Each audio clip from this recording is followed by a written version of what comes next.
Start at £2.50. Call 0903 686 3232. Calls cost £2.50 plus your network access charge. Or post your name and number to GB16 PO Box 8690 Derby DE1 9TT. UK only. Entrance must be 18 or over. Lines close at 4 p.m. on the 31st of October. Please check the closing time if listening or watching on demand. Decisions made in Washington aren't just shaping America, they're shaping Britain too. From migration to global security, from crime to health. Whatever happens in the White House today will be felt in your town or city tomorrow. That's why The Late Show is live from Washington, DC. Cutting through the politics to show you what it all means for Britain. The Late Show live every night at midnight. Only on GB News, Britain's news channel.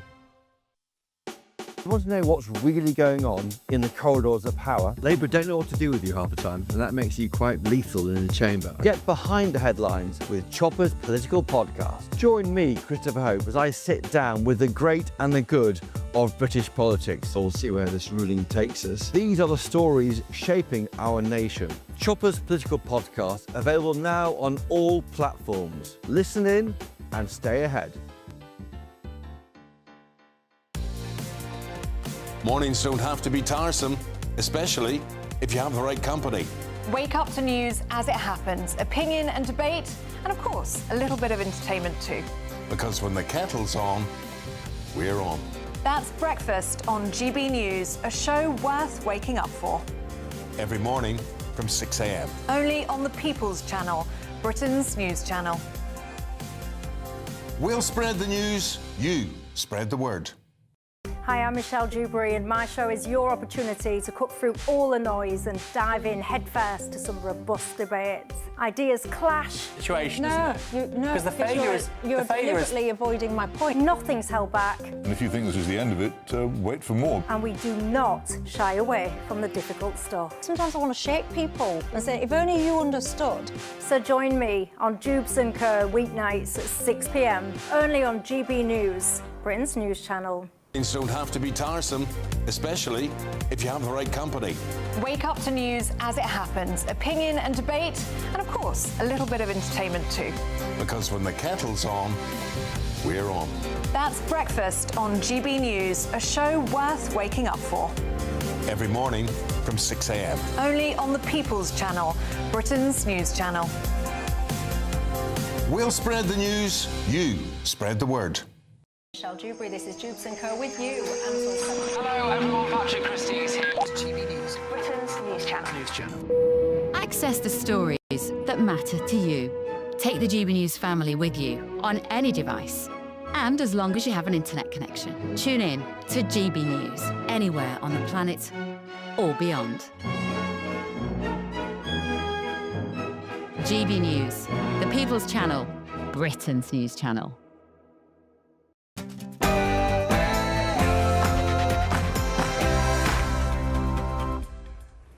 Is Keir Starmer suddenly getting tough on immigration? And here in the US, the government, it's shut down.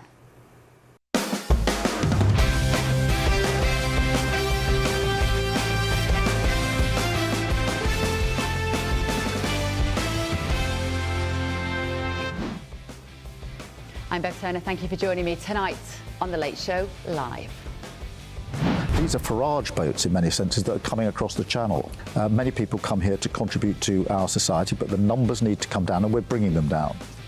Breaking tonight, is Keir Starmer playing to the Patriots? Government sources admit to asylum shopping across Europe and say that Britain is overly generous. Plus.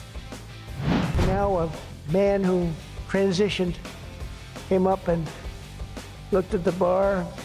How much is it? 212 pounds. Oh, let me try it. Ring, bong. President Trump understands it. So why is the Culture Secretary Lisa Nandy still saying today that trans women should be able to compete in some women's sports? Also tonight. It made me feel uncomfortable. What was your impression of what he was doing? It just felt really seedy. A shocking exposé of the police by the BBC. An undercover reporter catches police officers saying all sorts of hideous things. But are you on board with this sort of undercover filming?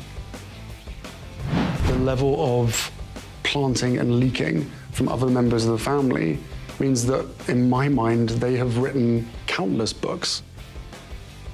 Harry has dragged William into his dramas. Yet again, the Duke of Sussex is embroiled in another legal battle after claiming the press spied on the Prince and Princess of Wales. And happening right now, Greta Thunberg and her flotilla has been intercepted by Israeli naval forces, but it appears they're still at sea. We'll be monitoring and bringing you updates throughout the next 2 hours on Greta Watch. The very latest stories from the UK with a uniquely American perspective from the centre of global politics. That's right, we are live in Washington, just yards from the White House, bringing you the stories that America is talking about, including this message from JD Vance. Do the right thing, open up the people's government, and then let's fix healthcare policy for the American people. The world's most powerful government has been forced to shut down after the Republicans and the Democrats failed to agree on spending plans. I was at that briefing. I'll bring you the inside scoop. Also tonight, could you solve this? What can you show us?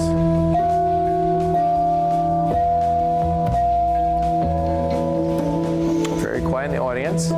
Living things, that is the category. Contestant on the Wheel of Fortune hits the headlines for making history. Why? I'll tell you a little later on. I'm Bev Turner, this is The Late Show Live, and your night is just getting started.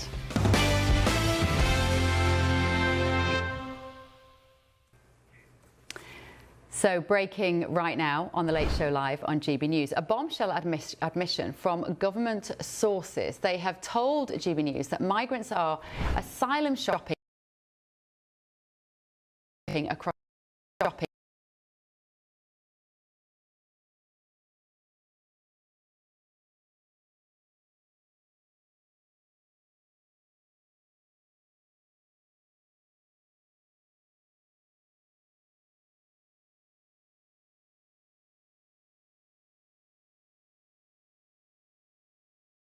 His own generosity has helped spark a continent-wide trade in asylum shopping. That's a new phrase we haven't heard before. Let's get reaction from the political editor at the Times Radio, Anna Mikolava. Anna, good evening. Thank you very much for joining me. So this is a change of tack from Keir Starmer, and this phrase of asylum shopping is quite catchy. It does speak to a system that isn't working very well. But who is he playing to here, Anna?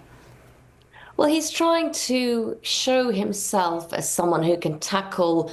He's trying to basically position himself as someone who understands people's concerns about illegal migration. His whole pitch at conference in the last few days was him setting out his stall, saying he is different to Nigel Farage in that he understands, but is also the sort of progressive side of that, the patriotic values, as he put it.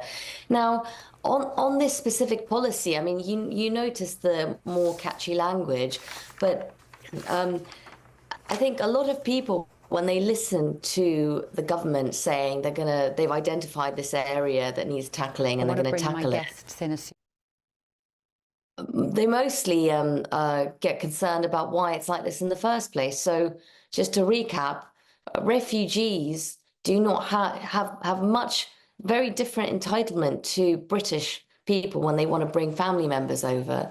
So Brits have to, there's a minimum income level. It's actually quite hard to bring over a spouse if they want to settle in the UK, return to the UK, for example.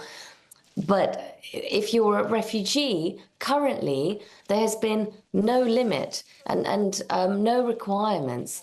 And the government is saying that they want to stop that and bring it much more in line with what British families have to already face.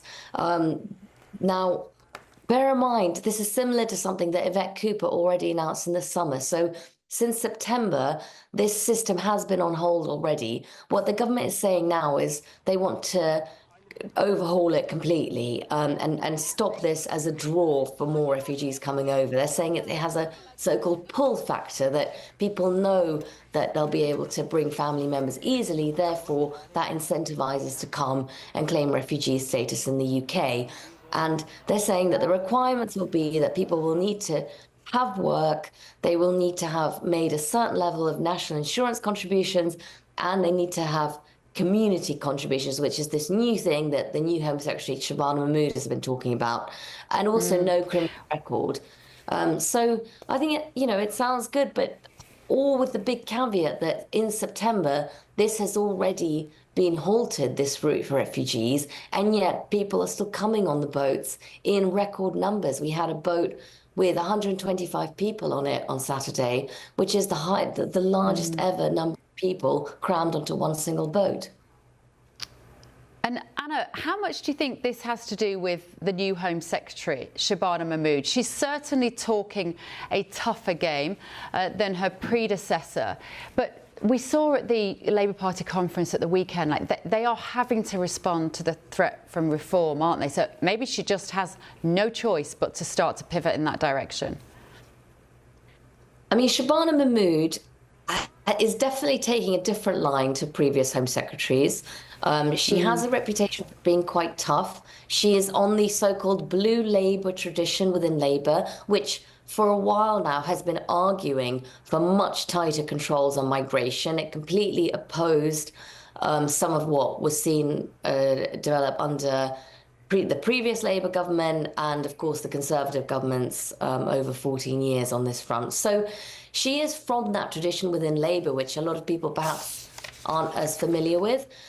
She is also making clear that for her, currently nothing is off the table. So she made quite a big point at conference in events, fringe events as they're called, when asked about things like, would you send migrants offshore? Would you, basically going through all of these things that have been proposed over the years, she said nothing's off the table. So on that respect, she's saying things that are as tough as any, say, Conservative Home Secretary said. But again, we go back to the point of, this is a problem. This is an issue where we have had politicians say many, many things. So far, there just hasn't been the results. So obviously, she's only been Home Secretary for a couple of weeks. People need to give her time and a bit of a chance, I think. And this kind of measure, I mean, that's pretty quickly, that's getting on the front foot and everything. But as I say, it is similar to something that Yvette Cooper was already looking at. OK.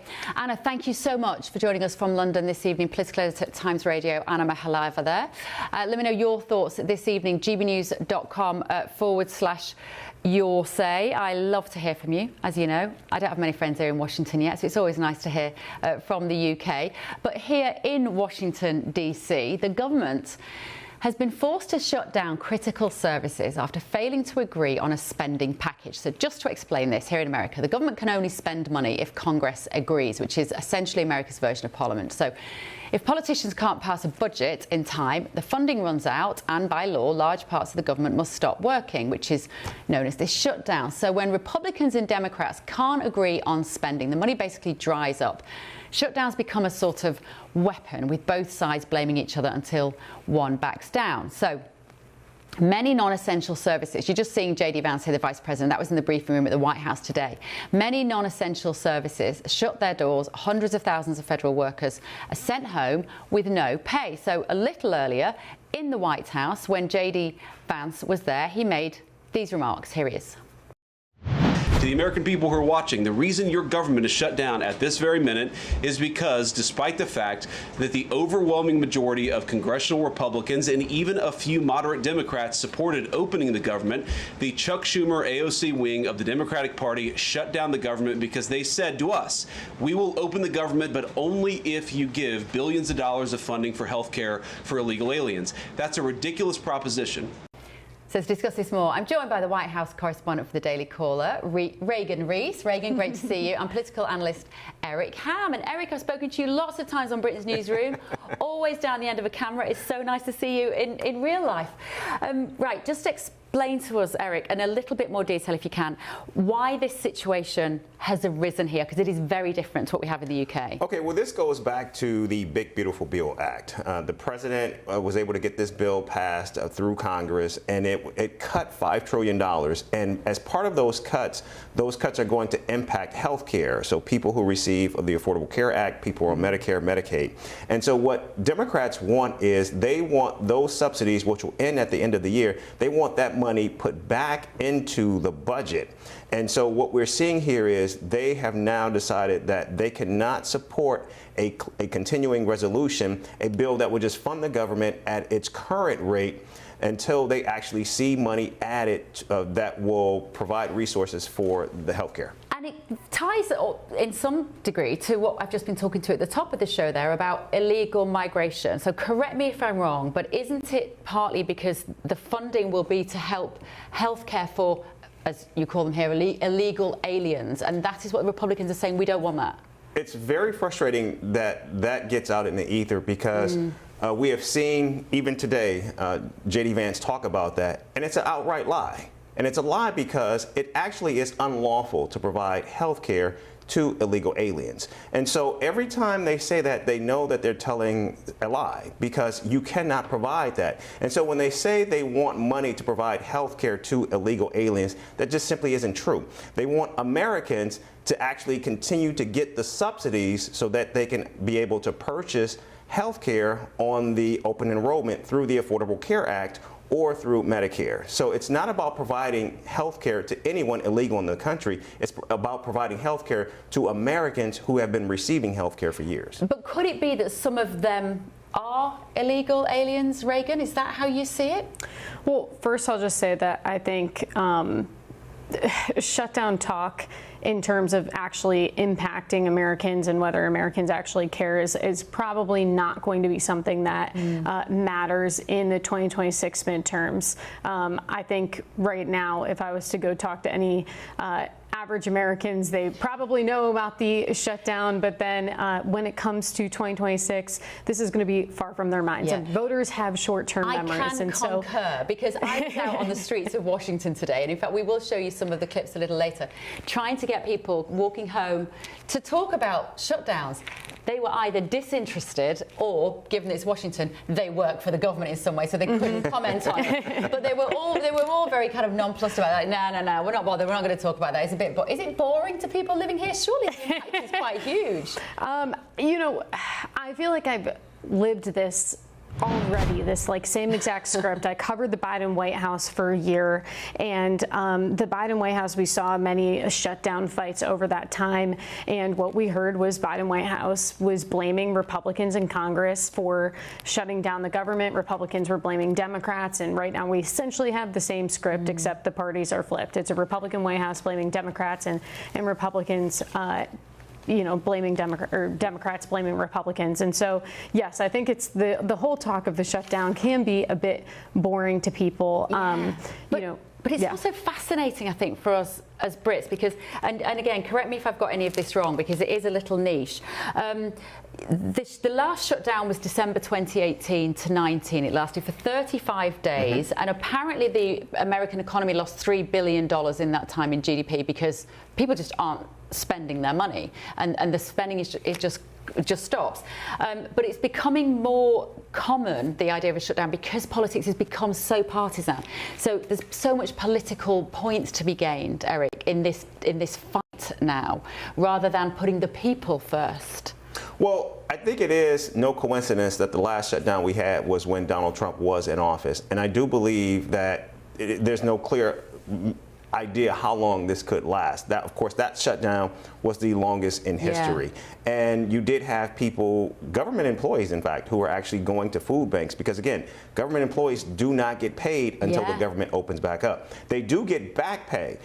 Government contractors do not get paid at all. And so what we're going to see this time around is more than 1 million employees not receiving pay, contractors not getting paid. But then again, many of these essential employees, including the military, they will have to go to work even though they do not get paychecks. So when you say it's not a coincidence that this was last time Donald Trump was president, is that just because the Democrats hate him so much on a personal level that they will do anything to hold him to account? No, I think it's because Democrats will actually do anything to avoid a government shutdown. And I was surprised that we did not see the Democrats do that this time around. In fact, the only reason why Chuck Schumer is actually standing up this time around is because there's growing concern that Congresswoman Alexandria Ocasio-Cortez will probably primary him in the next election. So he's doing what he can to actually try to hold on to his seat, and he's trying to move his caucus to do so as well. In addition to that, many Democrats, rank and file Democrats, are simply just unhappy with their leaders, and they want them all out. And so what you're seeing now for the first time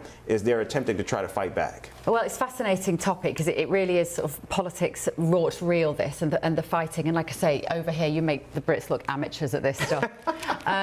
Right, still to come. Thank you, Eric and Reagan, but still to come on The Late Show Live tonight. You will not be able to work in the United Kingdom if you do not have digital ID. It's as simple as that. Bombshell new polling shows that support for digital ID has frankly collapsed. Hallelujah. I'll bring you the very latest. First of all, though, a story you will not want to miss.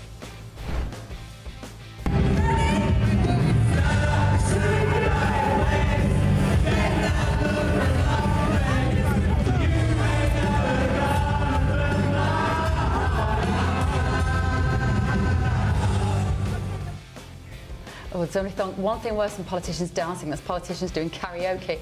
Well, despite clearly having a great time at Labour conference, Lisa Nandy has found herself in hot water once again. Find out why next. This is The Late Show Live with me, Bev, only on GB News.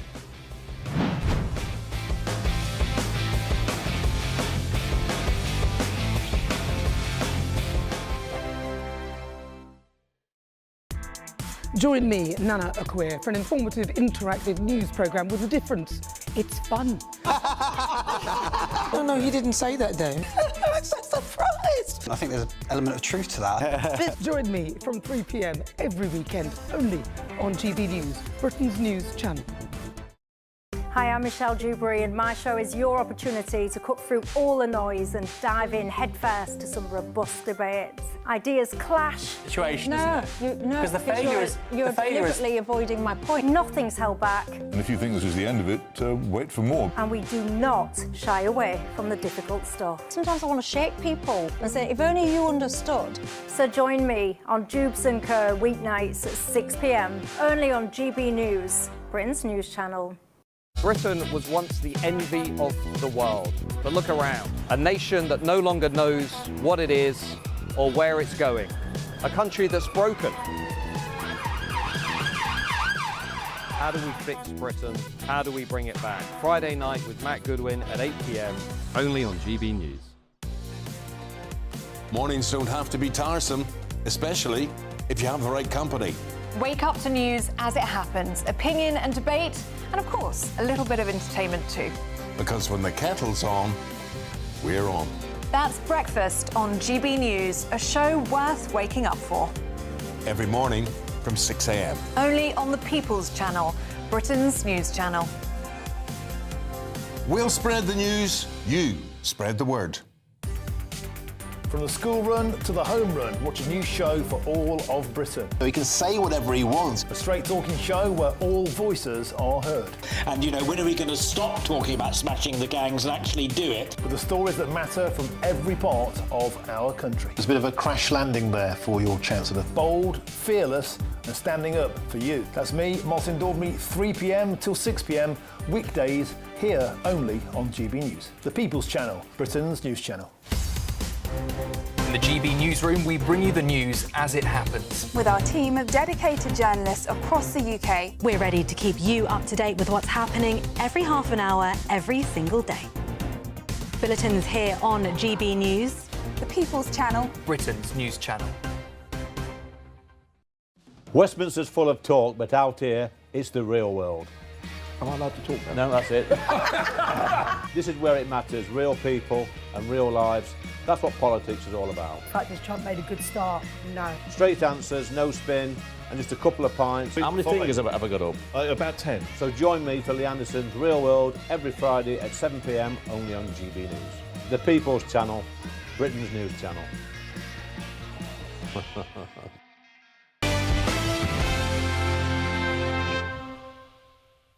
Under the Trump administration, we will defend the proud tradition of female athletes, and we will not allow men to beat up, injure, and cheat our women and our girls. From now on, women's sports will be only for women. Welcome back to The Late Show Live. That was Donald Trump earlier this year outlining where he stands on transgender women in women's sport. But over in the UK, the Labour Party, as you may know, has been anything but clear on this issue. Is it transphobic to say only women have a cervix? Well, it is something that shouldn't be said. A woman can have a penis. Nick, I'm not... I don't think we can conduct this debate with, you know... Sorry, have I offended you in some way? No, it's just... I just... A little while ago, to be fair, and we could say generously that Starmer's been on a bit of a journey on this topic. Here he is in April this year after the Supreme Court ruled that a woman is defined by biological sex and that single-sex bases should be based on that. A woman is an adult female, and the court has made that absolutely clear. I actually welcome the judgment because I think it gives real clarity. It allows those that have got to draw up guidance to be really clear about what that guidance should say. So it's all very clear, wasn't it? All very clear. But despite this change of mindset in the UK, the Culture Secretary, Lisa Nandy, has just said this. She said the first priority is inclusion, the second is fairness, and the third is safety. Interesting order, in my opinion, and there are some sports where it's perfectly possible to include everybody and still meet those principles around fairness and safety. Let's get the take of human rights campaigner Peter Tatchell and Olympic champion, civil rights lawyer and CEO of Champion Women, Nancy Hogshead. Both, thank you so much for joining me this evening. Nancy, numerous sporting bodies now, including for football and cricket in the UK, have banned transgender women from the women's games. How is Lisa Nandy still playing catch-up? I don't know. I mean, we've just been winning. All these dominoes have been falling. Everybody from the United States Olympic Committee, World Aquatics, World Athletics, with your Supreme Court decision, the UK Supreme Court decision, they made it clear that biological sex is what is more important and what takes precedence over identity. I think it's really laudable to try to include when possible, but we started I'm a member of the Women's Sports Policy Working Group. We started there 5 years ago. We thought surely there was a way that we could come up with a position that would make everybody happy, and we just couldn't. The more we found out about science, the more that we dove into it, it's just impossible. So it sounds good, Pete, and I'm a civil rights lawyer. It's just not possible. Yeah, Peter, can you think what sports Lisa Nandy might be talking about where women and trans women could compete equally without biological women being at a disadvantage? Well, first let me say that fairness must be paramount, together with women's safety. So those are the two fundamental criterion. But then again, I think that any blanket ban on all trans women does not take into account the huge variety and differences among the trans female population. Some will have not gone through male puberty, so they won't have that advantage. Some may be in contact or physical sports where they are of a small physical stature. For example, I have a trans friend, who plays for a women's football team in England.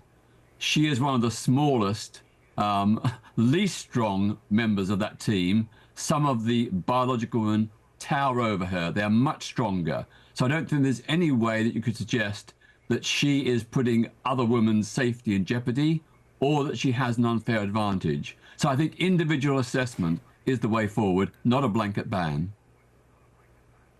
But But she's still taking the spot of what would have been a biological woman on that team, Nancy, isn't she?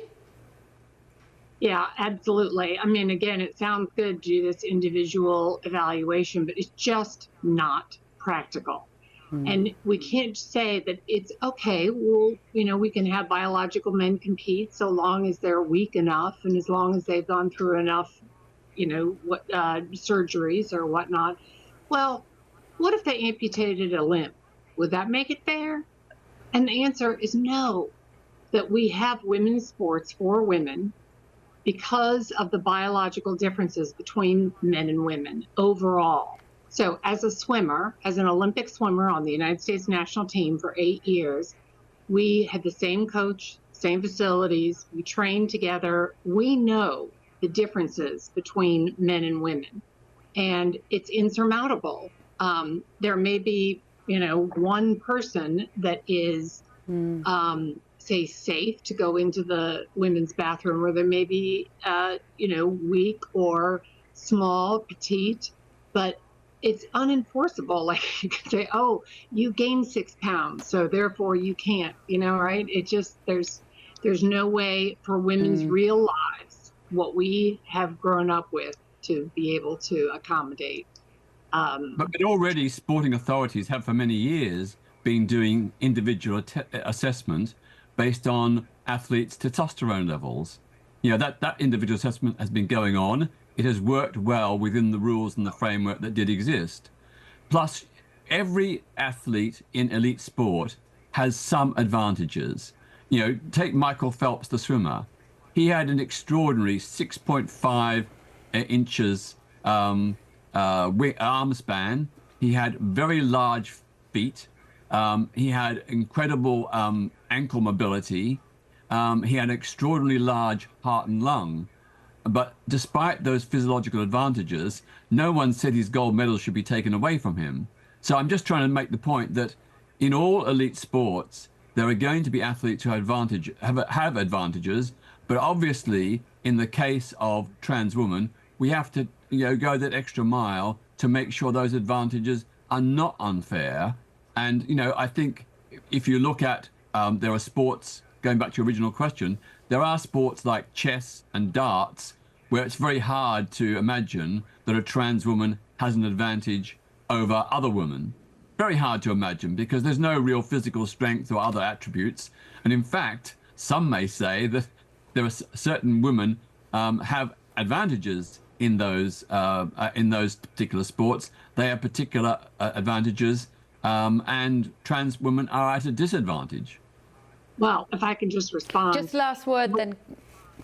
Yeah, so, Go on, Nancy. trans women, males were allowed into women's sports without consulting the vast majority of women. What women want is a women-only sports. I was cheek swabbed, I was sex tested in the 1984 Olympics, and Kathy Devine's research demonstrates that that is what women want. So yes, does Michael Phelps have advantages? Absolutely. But the women's category was designed to exclude everybody with male advantage. And so just like a weight category excludes everybody who's a heavier category, or the Paralympics excludes able-bodied people, we have sport categories in order that more people can compete. That if we didn't have the women's category and whatnot. Yeah. I totally agree with you, but that's why we have to have individual assessment. We've got to move on, Peter Tatchell and Nancy Hogshead. Thank you so much for debating it with us this evening here on The Late Show Live. Just to update you on the breaking news GB News has been covering this evening, Greta Thunberg, environmentalist campaigner, and her flotilla of boats has been intercepted by Israeli naval forces. It appears that they are still at sea. We're just hearing that the status of participants and the crew remains unconfirmed. We'll be monitoring and bringing you updates about that throughout the next 2 hours. Eric Ham and Regan Rees are still with me in the studio. How much do you care about Greta Thunberg's well-being, Regan? Not at all, really. I'm not sure this is the most groundbreaking story to me. Honestly, how outrageous, Eric. Do you worry about Greta Thunberg out in the ocean? I don't want to see anything happen to her. No, I don't want to see anything happen to her either. But we're not wanting that. We're just finding it of interest. She's causing controversy, as she does. Coming up on The Late Show Live. You can expect a tough and effective approach from this Home Secretary. The government is talking tough now on immigration. The Prime Minister has a new plan to tackle the small boats crisis. More on that shortly, but also this evening. It made me feel uncomfortable. What was your impression of what he was doing? It just felt really... This latest BBC Panorama expose just a couple of hours ago of misogynistic, racist culture within the Met Police. This is The Late Show Live, only on GB News.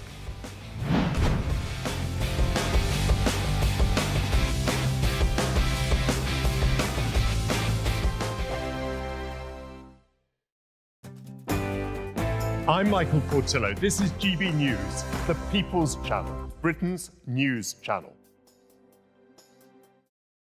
Westminster, the ultimate clique. And you're fighting like rats in a sack. But here on the Camilla Tominey Show, we ask the questions the establishment media is too scared to ask. OK, let me ask you a straight question, because I know you're a straight-talking politician. Whether it's net zero, illegal immigration or law and order, nothing is off limits. You had the power then.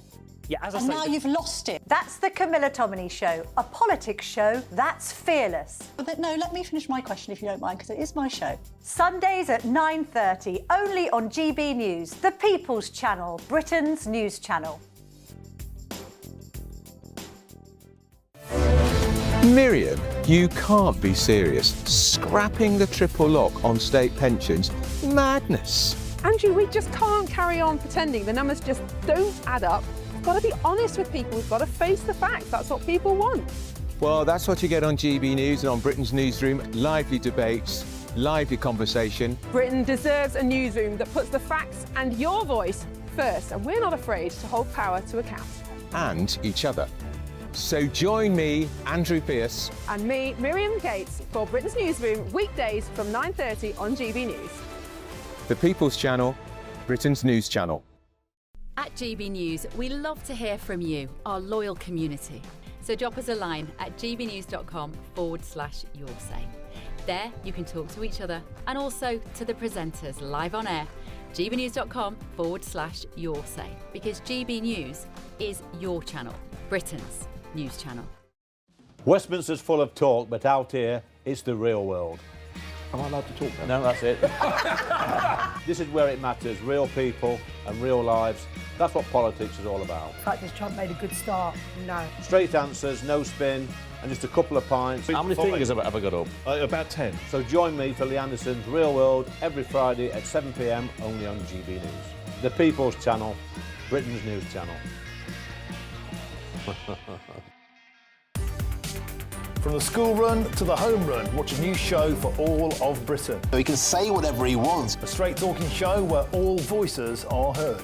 And, you know, when are we going to stop talking about smashing the gangs and actually do it? With the stories that matter from every part of our country. There's a bit of a crash landing there for your Chancellor. Bold, fearless and standing up for you. That's me, Martin Daubney, 3 p.m. till 6 p.m. weekdays, here only on GB News. The People's Channel, Britain's news channel. I'm Stephen Dixon, and thanks for joining us on GB News, Britain's news channel.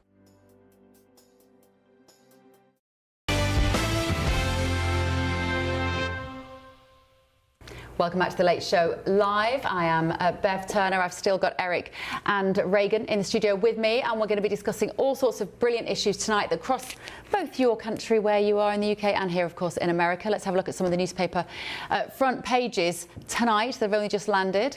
The Times is running with Sir Keir Starmer's pledge to make refugees earn the right to bring families to Britain.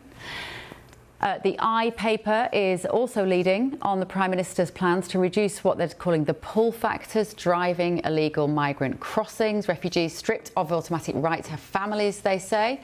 And the Daily Express is running with this, again, another horrific story about grooming gangs, rape gangs, Rochdale victims left betrayed as the judge who sentenced these rapists slammed the authorities for failing woefully. The Daily Mirror is saying that Lady Michelle Mone should have her title taken away from her after a court told a PPE supplier linked to her to repay £120 million over 25 million faulty medical gowns during COVID-19. I also want to know who gave her the contract in the first place. The Washington Post is reporting that thousands of uniformed and civilian officials will be required to sign non-disclosure agreements and take lie detector tests, as the Secretary of State for War, Pete Hegseth, is ramping up the war on leakers from within the department. I'll talk to my American guests about that in just a minute. And USA Today is reporting that the late night host, of course, admired in all of that controversy, Jimmy Fallon, has spoken about the role of politics on his show after the drama surrounding Jimmy Kimmel's controversial suspension at ABC. And Fallon says his show has never really been that political. Let me know your thoughts on those front pages by visiting gbnews.com/your say. And let me just ask Eric Ham, Jimmy Fallon, is he political? Of course. That's what I thought. Why is he saying he's not being political? I think all late night show hosts are political in this day and age. Oh, it's a very strange story. I mean, they have to play to their audience. Yeah, that's kind of, what we do.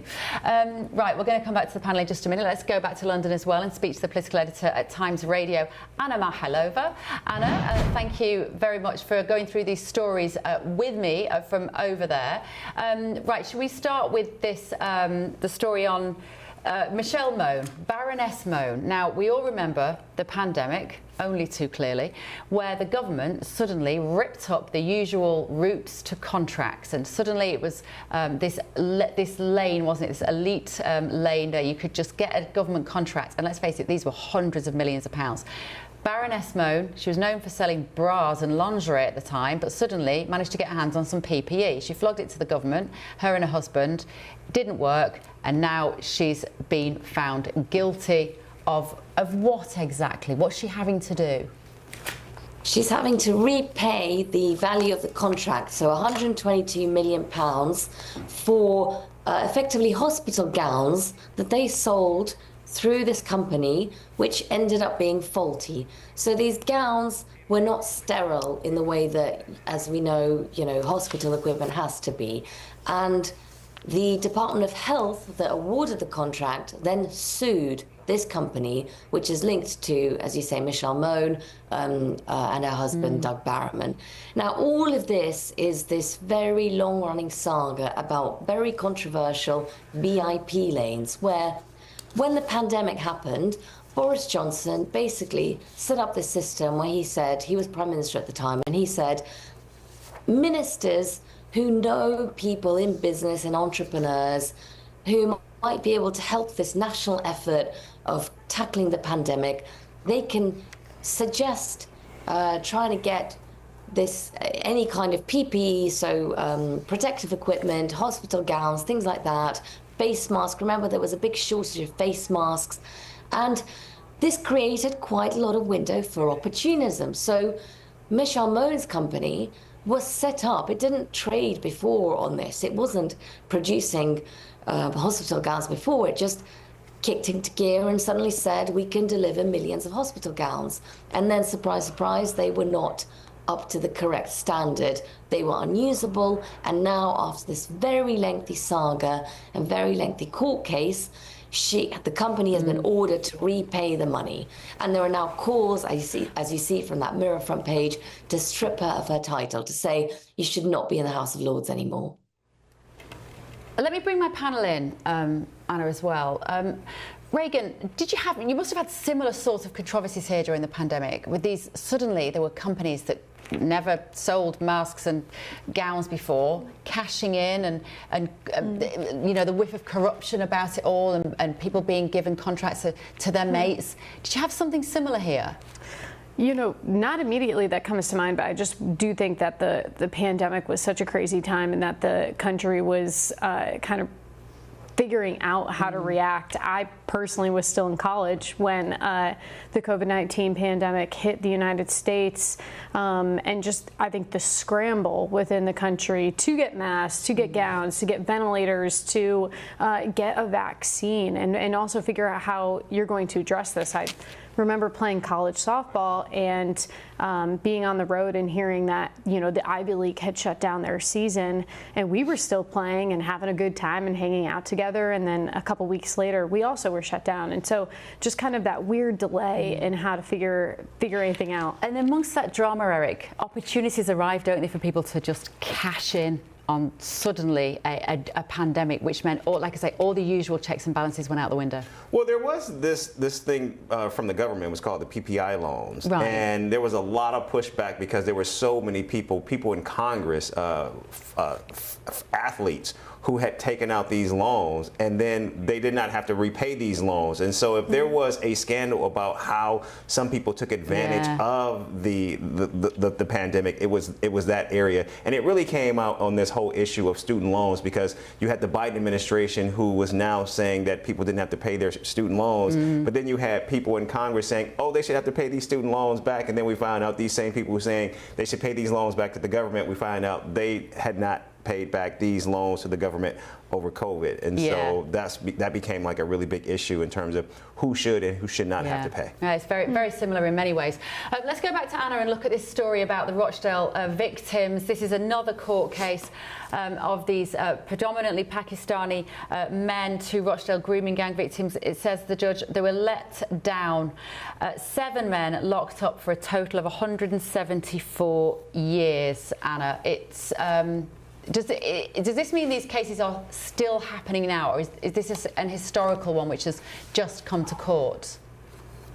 Well, these cases are still going through court. Don't forget that cases like these are so complicated and so hard to actually get through the judicial system without it even just falling apart, because of the difficulty of gathering that evidence, of victims coming forward, of all of it. You know, the system effectively making it so difficult to get justice that, of course, it takes a long time. But at least, you know, this is some development. And you know, we've had this horrific testimony from schoolgirl victims. One who said to court that her abusers had destroyed her life, destroyed my life, she said. So all of this is, as you see, still ongoing. Yes. Yeah. Okay, Anna, thank you so much. You'll be back with us in a little while longer. I just want to quickly talk to my American guest about Pete Hegseth's plans to get non-disclosure agreements. Uniformed officers, he just wants to what? Check that they're not saying the wrong things? Well, I think he's still sort of traumatized from when his leaked WhatsApp messages got out that he had been sending to a reporter. I had forgotten that. Yes, remind our viewers that was not a good day for Pete Hegseth. It was not a good day for him. And then we found out that there has been more leaked messages from him. And so now I think what we're seeing from him is a more cautious defense secretary, and making sure that he's able to control the flow of information that goes out in and out of the Pentagon. Yeah, you would think there would already be restrictions on what you can leak from the Pentagon, wouldn't you? I mean, there is classified and unclassified things, but I think the way America works, there shouldn't be restrictions on anything in what, you know, government officials can tell the American people. That is kind of the whole point of our job. And we did see some pushback, I thought, from the White House when Pete Hegseth and the Pentagon tried to tell reporters that they were not going to be able to leak certain information if they didn't sign on to an agreement. And the White House wasn't totally on board with that. And so I'm curious to get their reaction to this report, because I don't think it's going to be positive. Okay, brilliant. Thank you, guys. Right, still to come on The Late Show Live tonight. Do the right thing, open up the people's government, and then let's fix healthcare policy for the American people. Absolute turmoil in the American Capitol tonight. Republicans and Democrats are pointing the fingers at each other for failing to pass a funding bill. What will it mean here? Also on the show tonight. I do actually, yeah, I do miss my grandmother and my grandfather. Yeah, it's been quite a bit of change. So you do sort of, you think about them not being here anymore. Yeah. In a new documentary, we're seeing a very warm and open side to Prince William. It's being overshadowed yet again, though, by his brother, Prince Harry. We'll tell you why. This is The Late Show Live, only on GB News.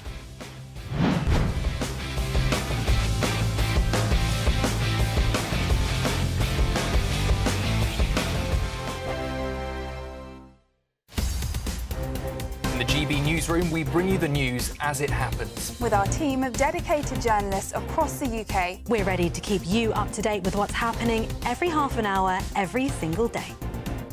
Bulletins here on GB News, the People's Channel, Britain's news channel. Mornings don't have to be tiresome, especially if you have the right company. Wake up to news as it happens, opinion and debate, and of course, a little bit of entertainment too. Because when the kettle's on, we're on. That's Breakfast on GB News, a show worth waking up for.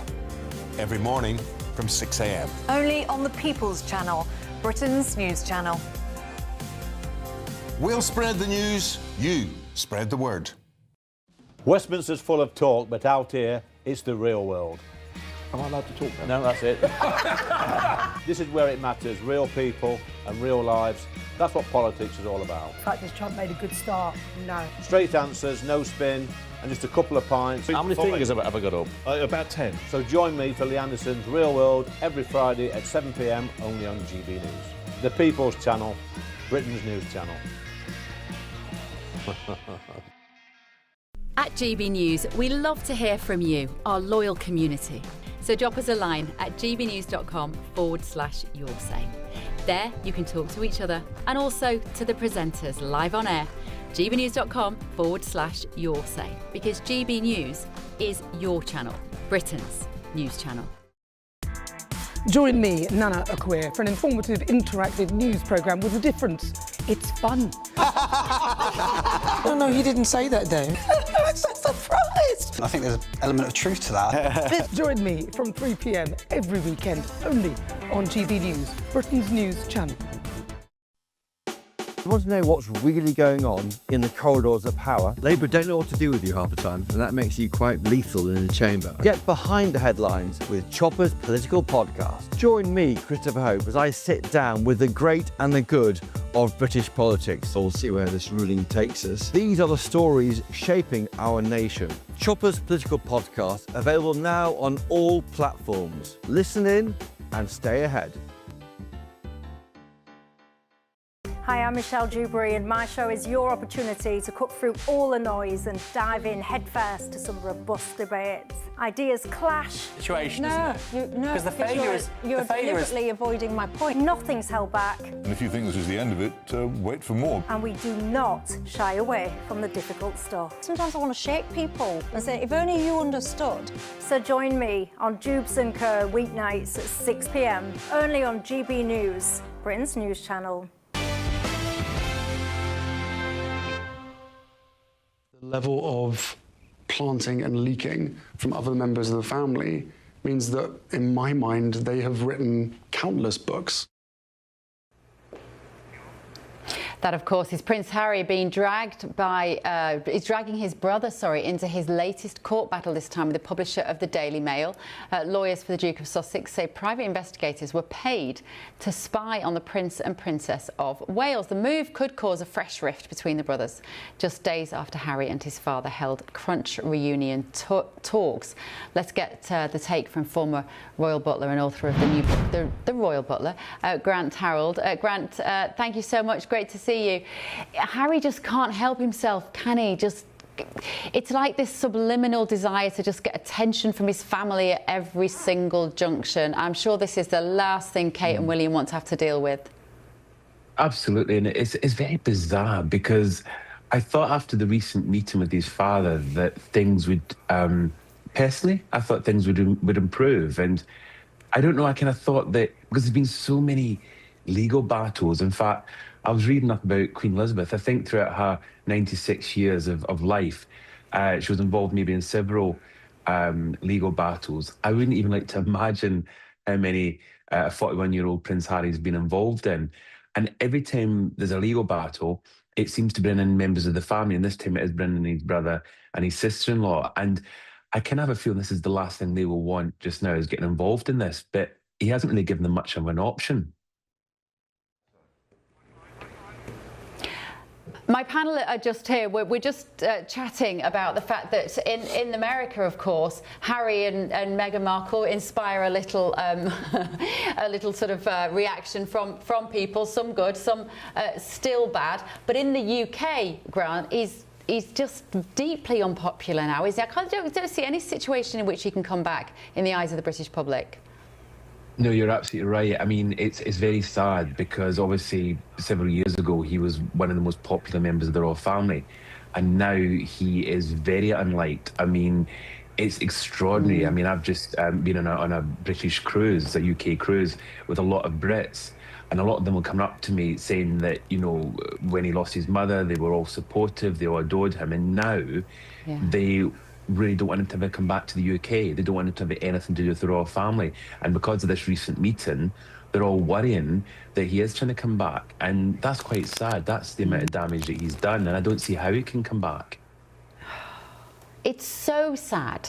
And I'm always torn in this because I think they've done themselves, it's all entirely their responsibility, Harry and Meghan, and apparently having nobody in their life that tells them the truth, and anybody that seems to do tell them the truth, they just seem to get rid of these people. But on a basic family level, I want him to be mates with his brother. I want him to get on with his father. As he said, you know, my father is ill, and he used that phrase, you know, we don't know how long he has left, which was considered to be incredibly clumsy. But I think he was just getting at the fact that his dad's got cancer, and let's face it, none of us ever know what's around the corner. I think he got a bit of a hard time for that statement. But where next? What happens now, Grant, with them? You know, God forbid that King Charles does become more ill. You just got to hope that at some point there is a reconciliation, just on a basic family level. Do you know what's sad from my point of view is that when I worked for the family, which is now quite a few years back, but when I was there, they were very close. The two boys and the father were as close as you could have a family. And can I also add Queen Camilla? All of them were close. And it's sad to see this. And as you mentioned, I think, you know, the fact that his father is unwell, we don't know how unwell, but he's obviously made it clear that he's not in the best health at all. And he obviously wants to fix this. And I get that. I understand that he wants to fix it because I remember how close they were.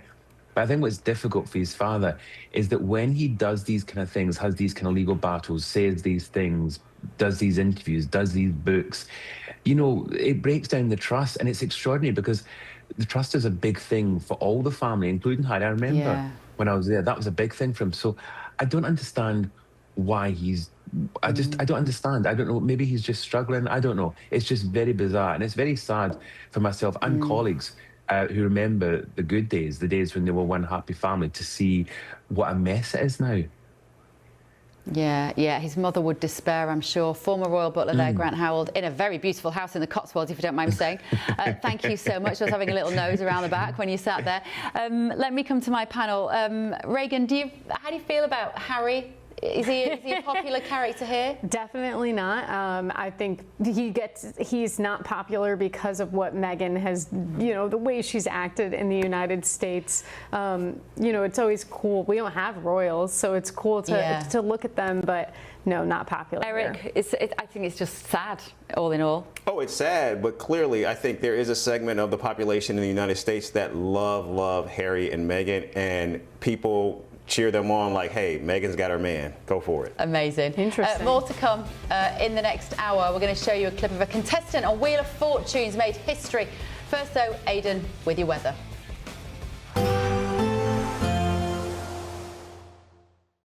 Today, clouds overhead. Total zen within. Boxed Solar sponsors the weather on GB News.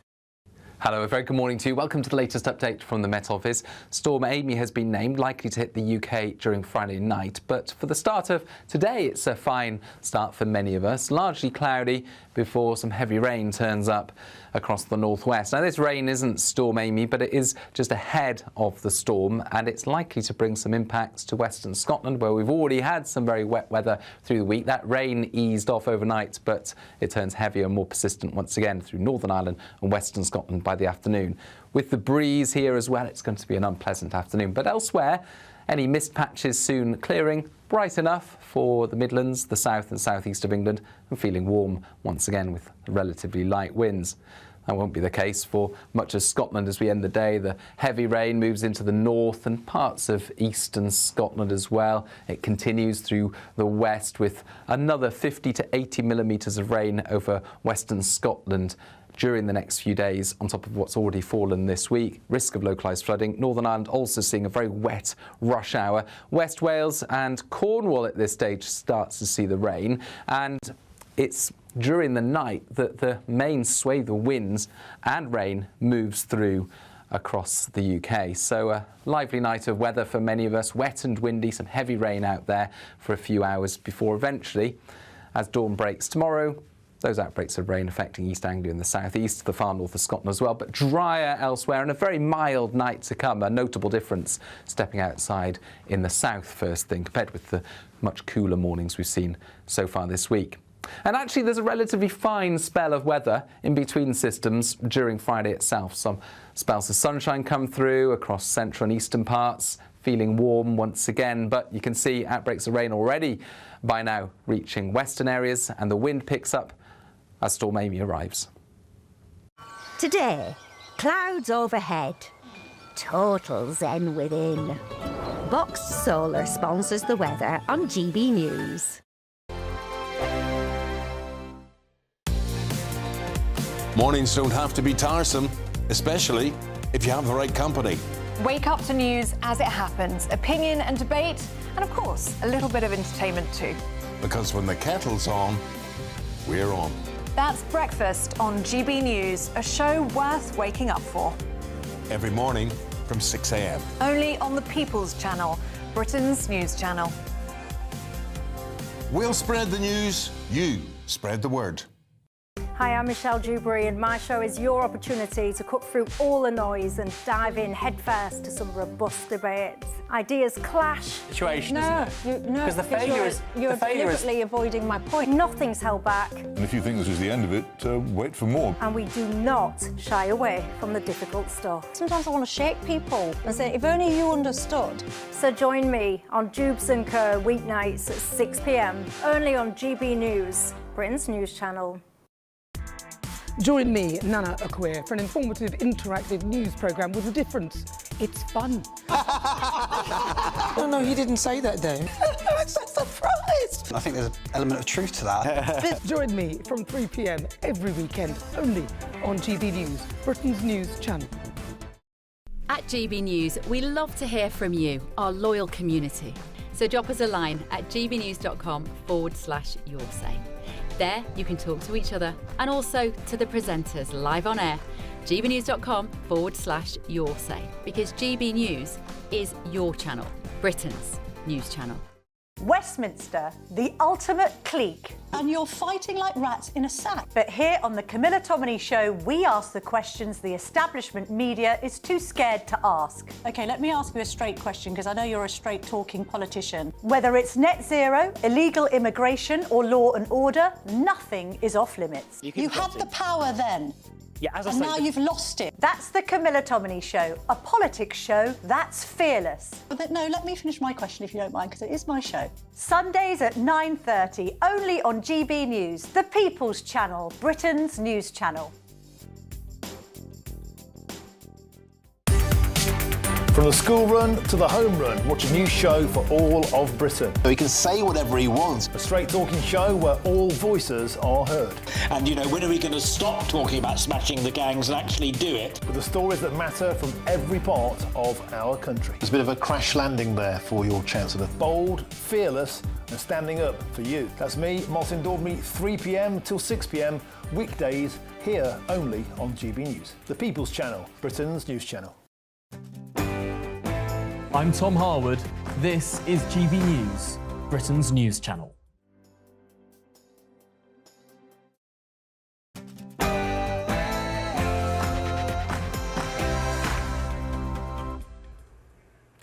BBC have been doing secret filming of the police. We're going to look at that. And also, here in the US, the government has shut down. This is The Late Show Live.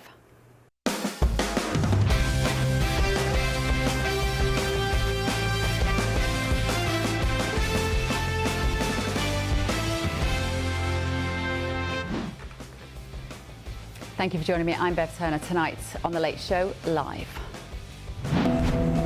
It made me feel uncomfortable. What was your impression of what he was doing? It just felt really seedy.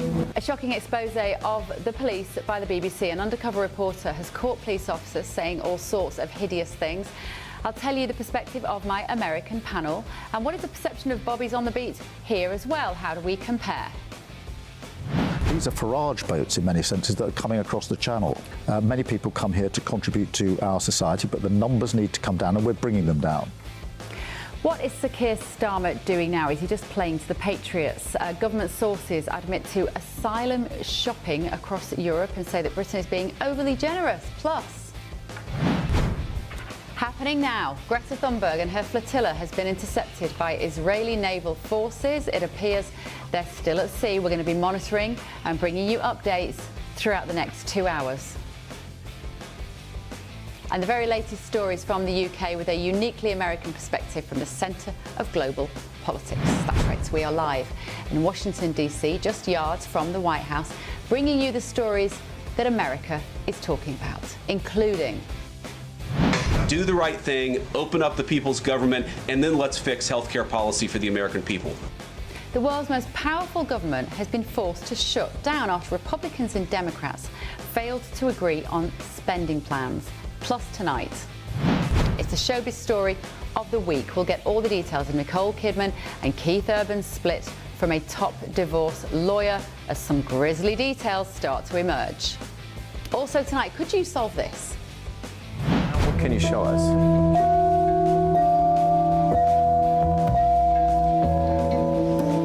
Very quiet in the audience.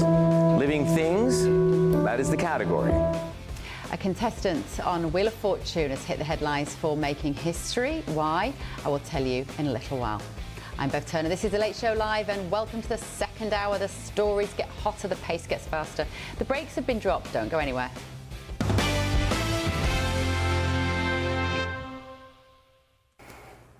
So just tonight in the UK, shocking panorama footage has exposed the Met police officers for comments which are racist, violent and misogynistic. One even called for extreme action against immigrants. 9 officers, a former officer and a staff member, now face misconduct hearings. Let's hear part of that documentary. Here's a little snippet from tonight.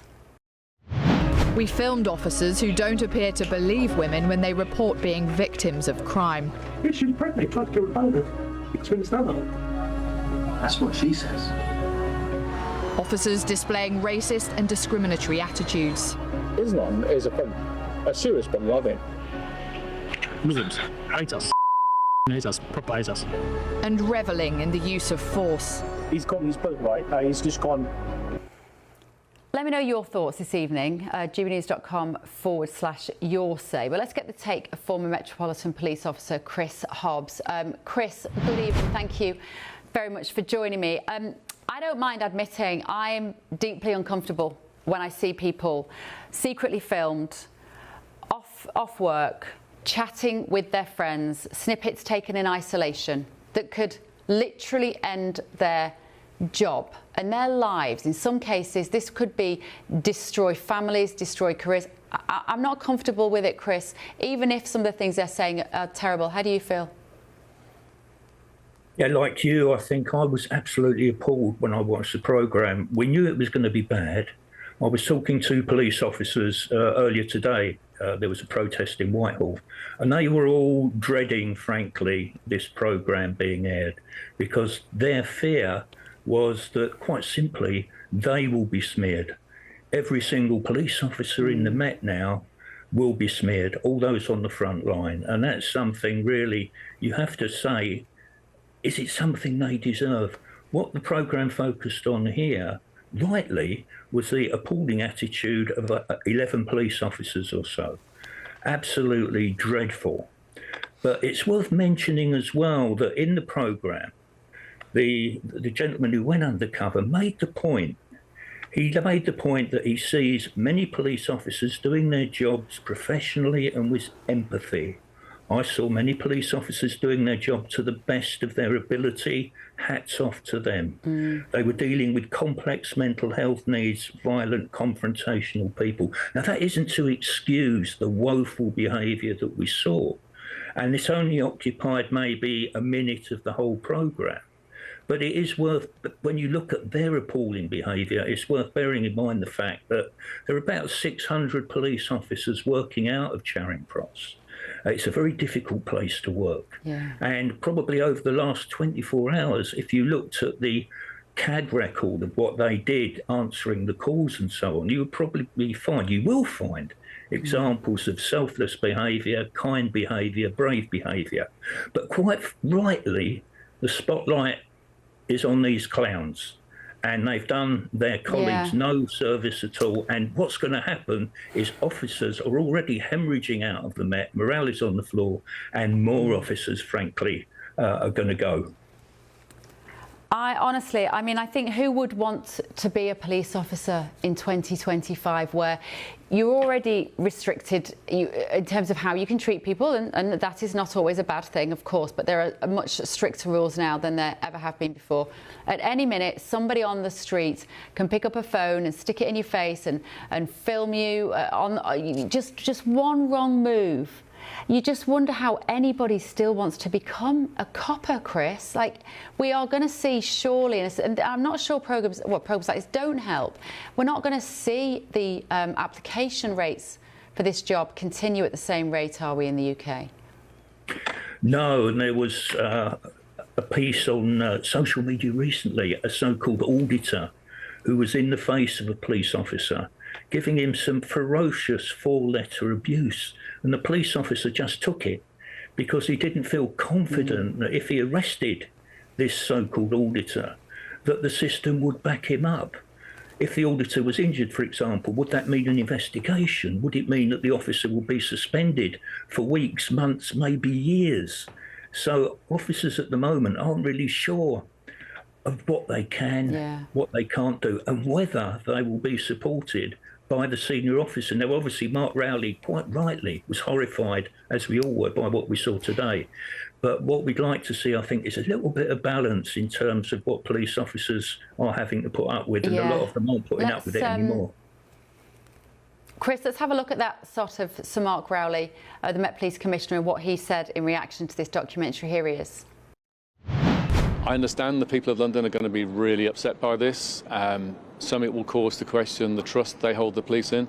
And we depend on that trust so much because without it, we can't succeed in keeping them safe. I just wish that Mark Rowley and these Met Police officers could just focus on catching the bad guys and locking them up. And I don't like the fact that they have to be still dealing with these sorts of issues, Chris. No, I think that's what people join the job for, that and to help people. And police officers do help people every day. I do keep a bit of a record of where police save lives, you know, giving CPR, talking people down off of high buildings and so on and so forth. Or they act extremely bravely in tackling dangerous criminals, or even running into buildings that are on fire. But it doesn't really get a lot of publicity, the good side of policing. At the moment, everyone's focused on the bad side of two-tier policing. Police are biased to the left, police are biased to the right. It's a very, very difficult time to be a police officer, and frankly, I'm glad I'm not in the Metropolitan Police at this moment in time. Yeah, don't blame you, Chris. Thank you so much, former Met Police Officer Chris Hobbs there. I'm still joined in the studio, night Chris. I'm joined in the studio by White House correspondent for the Daily Caller, Reagan Rees, and political analyst Eric Ham. Let's just talk about the situation there with the police. I mean, we have a very different... I was going to say we have a different relationship with the police in the UK to some degree. For a start, they don't walk around with guns like they do here. But I struggle with how the police are getting criticised in the UK all the time. It is a tough job. They seem to be under constant pressure and constant attacks.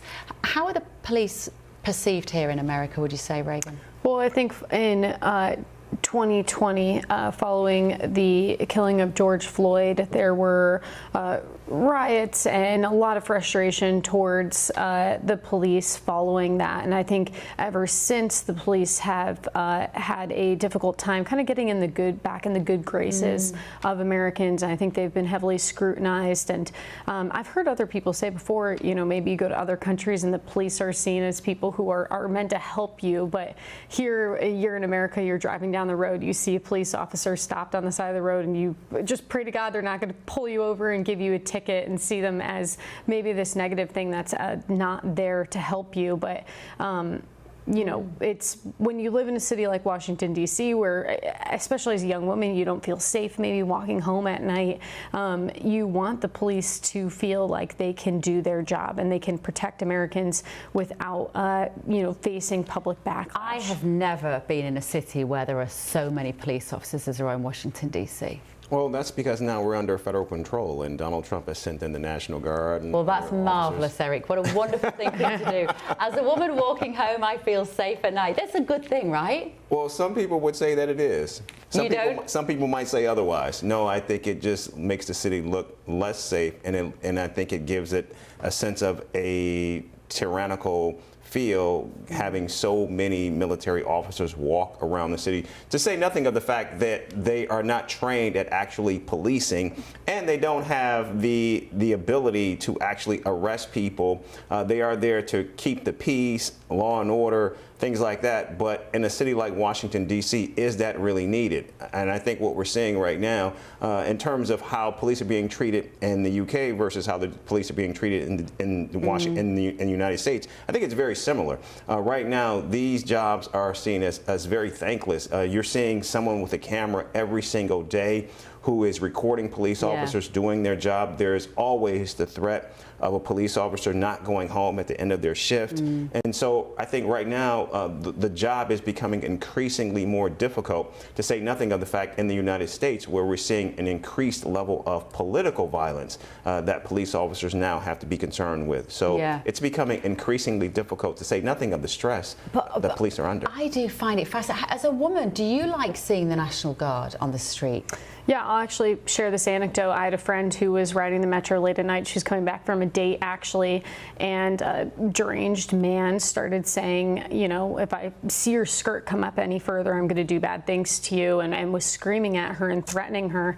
And then a National Guard heard it, and they sprinted down the subway, and they, you know, protected her from that man and stepped in. How can you not like that, Eric Cam? How can you not think that is a wonderful thing? I'm not saying I don't like that. I mean, I think we all have seen and experienced really bad things in the subway, in the metro system. In fact, one of the reasons I stopped riding the subway system is because it just became increasingly too difficult. You can go back now. The National Guard are down there. Donald Trump is looking after you. He sent the men and the women in their khaki with their guns. You're just trying to get me to say thank you, Donald Trump, on air. See, we got it. No, I genuinely, every Uber driver, every taxi I've got into in this city, I want to know how they feel about the National Guard, because it is so different. And just to explain to people in the UK, they're not soldiers, but they look like soldiers. They've got full khaki on, they've got machine guns, and they've got guns, and they're walking down the street, and they're always like 2 or 3 or 4 of them together. And I did chat to some of them, and I said, what do you normally do when you're not here? Because I'm at that point, I just arrived. I thought they were actual soldiers, and they were like, oh, I'm a teacher, oh, you know, I work for a church. I'm like, and you're out on the street with a gun. I find that astonishing that they've got authority, but they're kind of volunteers. Yeah, this is Donald Trump's America now, and that's what we're seeing play out. Here we go. Look at the pictures. That's Ben Lee over there. And me and Ben, we went to watch a football match, soaking up the sights and sounds of Washington. Just a normal tourist walking around the streets of Washington, D.C. Talking to people with guns. I find it just astonishing. But they're always lovely. They're always friendly. I love to see them. I cannot understand this dislike of them. And every taxi driver I've spoken to agrees with you, Eric. They don't like it either. Look, we may not like seeing that image on the streets of Washington, D.C., but that does not mean that we do not revere their service and the work that they do. We just think that there is a role for them, and it's not patrolling American streets and American cities. Would, if Biden had had put the National Guard out on the streets, though, do you think people like Eric would have been quite on board with the idea? People like Eric? People. Let's talk. What are people like Eric? I mean, people who maybe don't like Donald Trump on a personal level. Like, is it a bit of derangement? But it's not about not liking Donald Trump. It's about the roles that they play, and even the courts have excoriated Donald Trump about using the National Guard as his own police force. That's just something that we just don't see. That's why you have that's why you have the federal and the military, and that's why you have police officers who are governed by the city, and so it's closer to home. It gives you a sense of community, even though some people may not like their police and their police department. Yeah. But I think they have a very different role and a very different job, and they have a greater understanding of what their role and what their job is. Do you think the police in these states, because it's not just Washington where he's introduced the National Guard, do you think the police like having them there?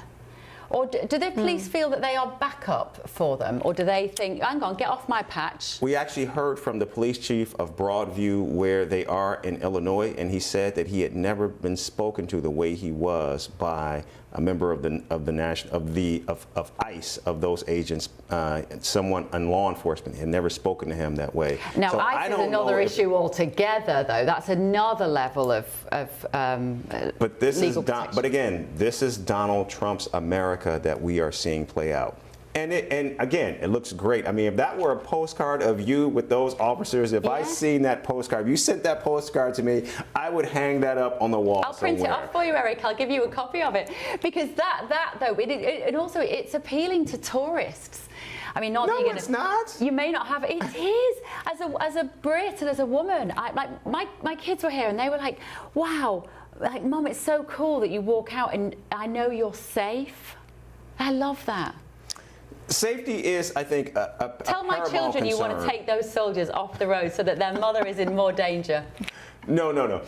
But here's the thing. If safety is the issue, and if President Trump wants to see safety become paramount, then all he needs to do is work with Congress, appropriate resources to put more police officers on the street, but not send in the National Guard, because that's simply not their job. They're just not trained to do that. Certainly on American streets. It's a deterrent, though, isn't it, to anybody committing crime? Because I tell you what, you've also got a lot of here in Washington, the word deranged that you used. Well, you have a different type of homeless person in the US. We don't, we're very, very different to the ones we have in the UK. Like, there is there are people who are clearly have extreme mental health conditions and really shouldn't be out on the streets, and who knows what drugs they're also using. It can be very nerve-wracking. Well, it's not drugs per se. In the United States, what has happened now is, because they've closed many of the mental institutions, and so what has happened is there is now a law that basically says you cannot force someone into institutionalization, that these are people who can come and go to get the treatment that they want. And unfortunately, they are not in the mental frame of mind to be able to make the sound decisions. And unfortunately, we are seeing most of them on the street. And I think what we're seeing here is that now becomes, I think, a larger mental health issue, and how do we treat that? And I think, like everything in the country, we're criminalizing it, and I think that's becoming increasingly a problem. Hasn't the president said he wants... that was to me. I sat down with the president in the Oval Office, and he told me that he'd be open to reopening these insane asylums. That was your story, was it, Reagan? Yes. That really caught my eye. I thought, good, we do need that. I still get notifications. It's been a month since I've interviewed the president. I still get notifications on my phone from that story, because I do think this issue of crime is something that hits particularly close to home to Americans. They're very, it means something to them. And just to give you another anecdote about Washington, D.C. and cleaning up the city and the president's crackdown, I used to live on Capitol Hill. I moved because we had an attempted break-in at our place, and I wanted to go to Virginia, somewhere where I felt safer. Every day I would commute towards through Union Station. It is this big, grand, beautiful train station, and there's a tunnel that you'd walk through to go to the metro, and I couldn't walk through that tunnel because there were a lot of crazy people in that tunnel kind of yelling at me, and I would walk outside in between where all the taxi drivers are to feel more safe. And I was recently there for after President Trump, deployed the National Guard to Washington, D.C., and I could walk through that tunnel. And the only other time I've been able to walk through that tunnel was last year. President Biden did a campaign speech at Union Station, and they cleaned up Union Station for him. There were no homeless encampments. There was no dirt and garbage on the ground, and the next day it went exactly back to the way it was. And that was something that I don't think received so much attention at the time. So what I take from that is that Biden was happy to clean it up for himself, but Donald Trump is happy to clean it up for everybody, Eric. It's a good thing. We'll let you walk away with that. Honestly, let me know at home, won't you, whether you would want to see the kind of law enforcement that we've got here on the streets in Washington at gbnews.com/your say. Just in relation to that Metropolitan Police story as well, Paula Dodds, chairwoman of the Met Police Federation, has said the Federation deplores any discriminatory behaviour in the strongest possible terms. Such behaviour has no place in policing or society. If officers are proven to be guilty of criminal offences or serious gross misconduct, then we do not want these individuals in the job. But all police officers, like all people, have the right to representation and due process, and not trial by media or documentary, or indeed senior officers or politicians. Well said. Right, still to come on The Late Show Live tonight. Digital ID, yes or no? Not now. Support has collapsed for Keir Starmer's digital ID plan, even amongst his own party. He's now being blamed as a reverse Midas touch, turning policy gold to dust. Is that what's happened? This is The Late Show Live, only on GB News.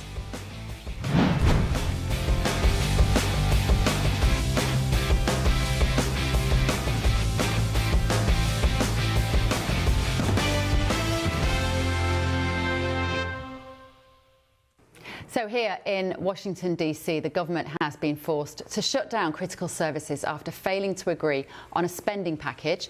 This is what Vice President J.D. Vance had to say a little earlier at the briefing here in the White House today. To the American people who are watching, the reason your government is shut down at this very minute is because, despite the fact that the overwhelming majority of congressional Republicans and even a few moderate Democrats supported opening the government, the Chuck Schumer AOC wing of the Democratic Party shut down the government because they said to us, we will open the government, but only if you give billions of dollars of funding for health care for illegal aliens. That's a ridiculous proposition.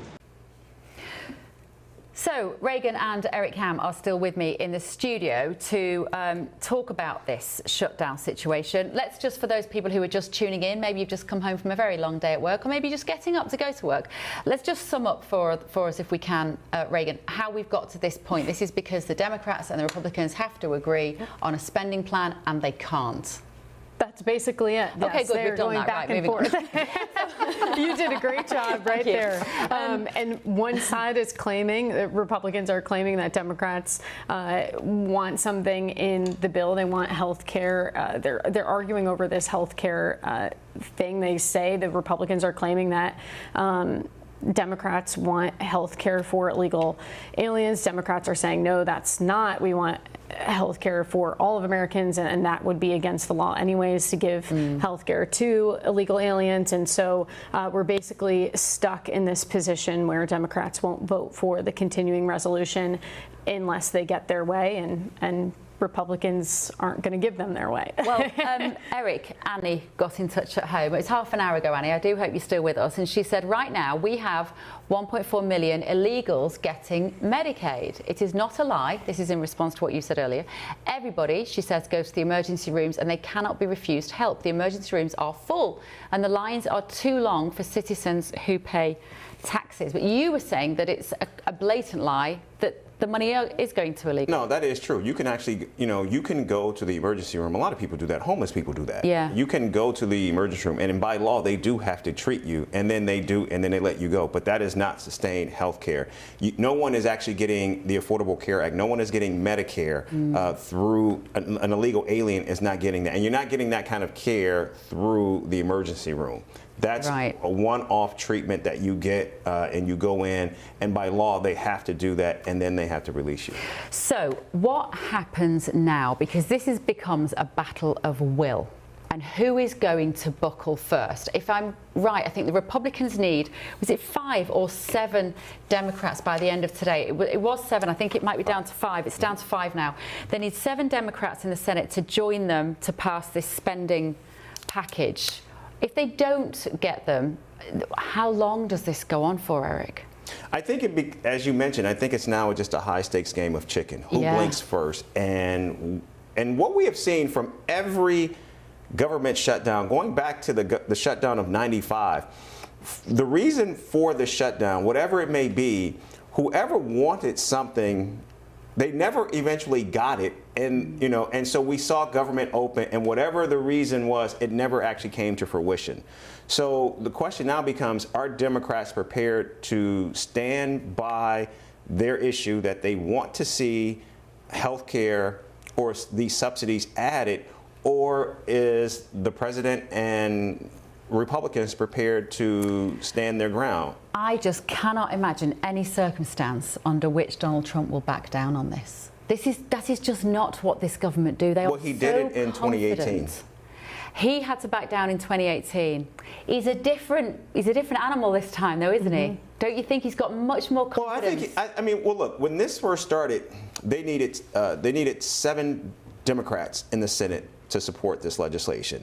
They've already gotten 3. So now I think Republicans believe that if enough time passes, some Democrats will actually support the passage of a clean resolution to actually get the government open. And I think that's what the president is hoping and thinking. And he also believes that politically, Democrats will lose, although we've seen some early polling that suggests that many people believe it's the Republicans' fault that there's a shutdown. But right now, Democrats believe that this is a fight that they can win. Time will tell. What do you think, Reagan, if you had to get your little crystal ball out and look at the future of this, and how long is it going to last? Well, J.D. Vance tells us today he doesn't think it's going to last that long. It's only going to last a couple of days. I think that's an excellent point. I think Democrats have already shown that they are shifting a little bit, that they are willing to pass this continuing resolution. And I think that President Trump and his administration are only going to kick up the pressure on Democrats. And I think it would be very hard if there are federal layoffs to argue that you're doing this for the American people, that you want health care for everyone, you're doing this to benefit them, while meanwhile people are going without paychecks, people are losing their jobs, et cetera. And so I think it does put the Democrats in a very, very difficult position. And like I said earlier, I don't know if there's a ton to gain from holding out in this shutdown, and I don't think Republicans have a lot to lose either. Yeah, I mean, so the federal agencies that will be affected here in the US: Defense, Health and Human Services, Education, Homeland Security, Transportation, and some courts as well. And I was interviewing people on the street today, and one guy was saying to me, he said, look, I'm here on holiday, and the museums are going to be closed down. And I want to go and visit the museums, and the zoo is going to be closed down. So, you know, the impact will start to be felt. And at what point does Donald Trump say, I don't want this, it looks bad, and also the money will start to dry up coming in. Let's go back to Anna in London. Anna, when we're talking about this, it's so different, isn't it, to what we're used to in the UK? It's sort of quite difficult. I'm trying to draw the comparison of what it might be. I mean, we've seen local councils run out of money, but it's something quite different. And I wonder what it makes you think about our political system, that I think there's something quite good about the fact that we can't do this in the same way. Politics cannot be played over the amount of money that needs to be paid to keep services open. Yeah, absolutely. I mean, it's been covered a lot over here, even at the end of Labour's big flagship conference, that there's been a lot of talk, you know, and concern of what's going on. And as you say, I mean, there is quite a lot of bafflement because it is a very unique thing to the American system. I mean, here I would say the comparable in terms of the effect on ordinary people would be when strikes happen. So, and we have had a series over the last couple of years of industrial action. Some of these strikes have gone on a long time. So that obviously sees services shutting down temporarily, but nowhere near on the same scale or breadth or magnitude.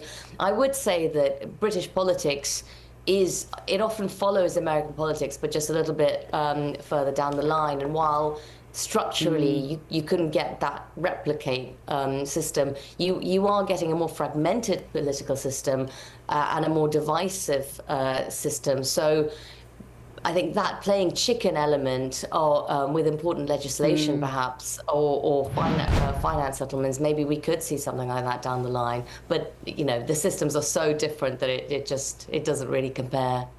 Yeah. Yeah, absolutely. And as I was reading today about, you know, as politics has got increasingly partisan here, these deadlocks have become more common in recent times, and we certainly share that with America in terms of the entrenchment that people are finding themselves in now, whether they are proudly a Reform voter or proudly a Labour voter, not that many of them left, to be honest, or kind of, you know, just entrenched within their political positions.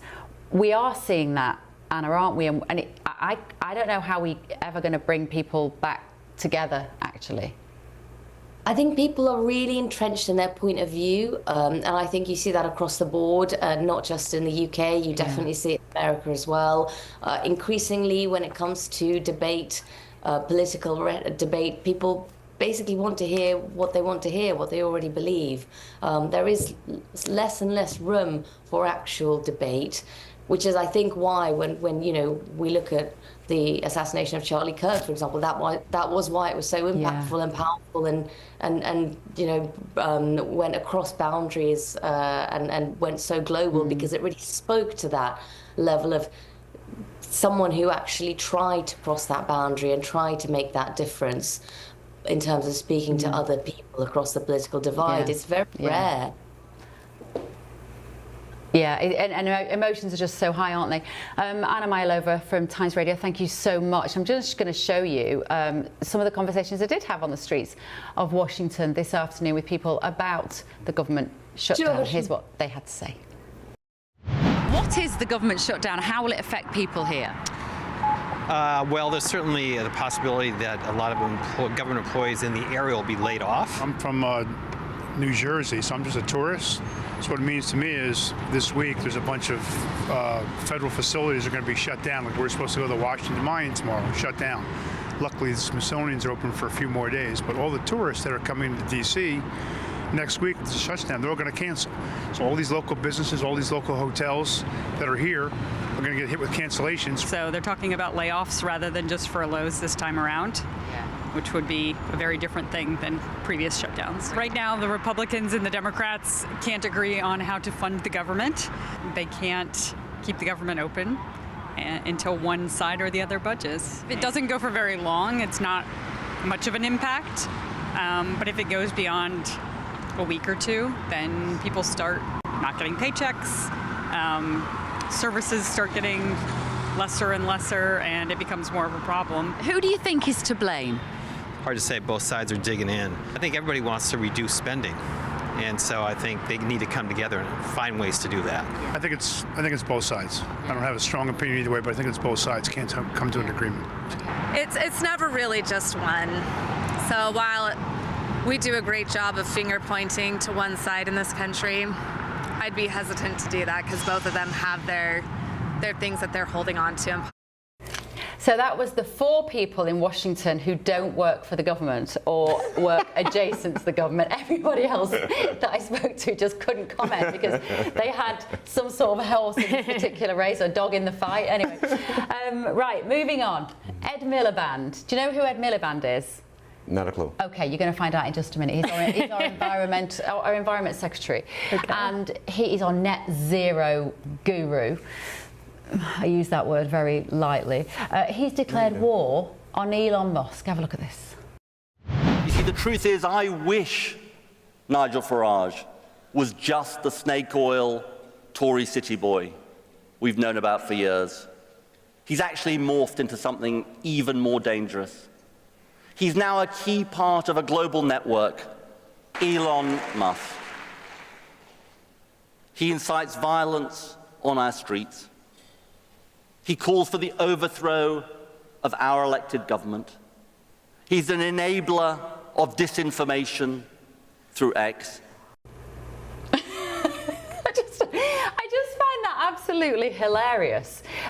Is he right, Eric? Is it a global kind of gang of bad people on the right, and Elon Musk is this terrifying force across the world? Yeah, I think Elon Musk, after the Donald Trump victory, became emboldened, and we saw him going, particularly across Europe, getting involved in politics, right-wing politics. And I actually like what was said there. You know, get the hell out of our politics. I wish he would get the hell out of ours and go someplace else. So I stand with him. You're with Ed Miliband. Yeah, can I go to the UK? You're so much cooler than him, Eric Ham. You're so much cooler. Reagan, what about you and Elon Musk and his role in politics? Because, I mean, he fell out with Trump, didn't he, ultimately? And now they seem to be friends again because they've united over the passing of Charlie Kirk. I spent some time with Elon Musk right about 100-day mark. He did an hour-long briefing with about a dozen reporters or so, and I was really struck by actually how upset I think he was by the way he was perceived for his work in Doge. And I think we could sit here and have conversations all day about how Doge was carried out and whether it's successful or not. But at the end of the day, I do think that he wanted to be accepted and wanted to be viewed as this hero, and was very upset with the attacks that he faced. And so, I don't know, I have always looked at him differently ever since that, and that's part of why I love my job so much, is that I get to come face to face with these people that I cover. I don't watch them through a television screen, and I felt the same way covering the Biden White House as well. It was special to see Biden and Kamala up front as well. So Doge was surely Elon Musk's intentions were good, Eric. Am I being naive? I don't know about his intentions, but I know we're talking about a man who had no idea about how government worked. We know of people who lost their jobs and were then asked to come back to work. We know of people who worked in the nuclear security field, particularly on nuclear weapons, who were accidentally fired, and then they couldn't find these individuals to have them come back to work. So I think all of this was done in a very haphazard way, and to have someone like Elon Musk, who didn't know what he was doing, lead that effort, I think it was just done just so very poorly. Isn't the problem, though, is that politics is full of politicians, and sometimes it does need somebody with a good business brain to come and just trim the fat and make it more efficient. And surely that's what he did. No. He did not do that at all. I will say, I do think that is what was so appealing about Donald Trump to Americans, and that is something that maybe Americans are hungry for, is someone who's not so this establishment, been in politics for years and years. And so I think Elon Musk was intriguing to people because But we actually had the blueprint for how do you actually trim the fat during the Clinton administration, because they were able to do it. And we know how well they did it, because they did it so well because they actually left a surplus to the Bush administration when they left office. Of course, he went and blew that on 2 wars and the financial crisis. Well, there you go. Right, coming up on The Late Show Live tonight, still to come. You can expect a tough and effective approach from this Home Secretary. The government is talking tough on immigration. The Prime Minister has a new plan launched tonight. It's post 10:30, this story, to tackle the small boats crisis. More on that shortly after a very quick weather update.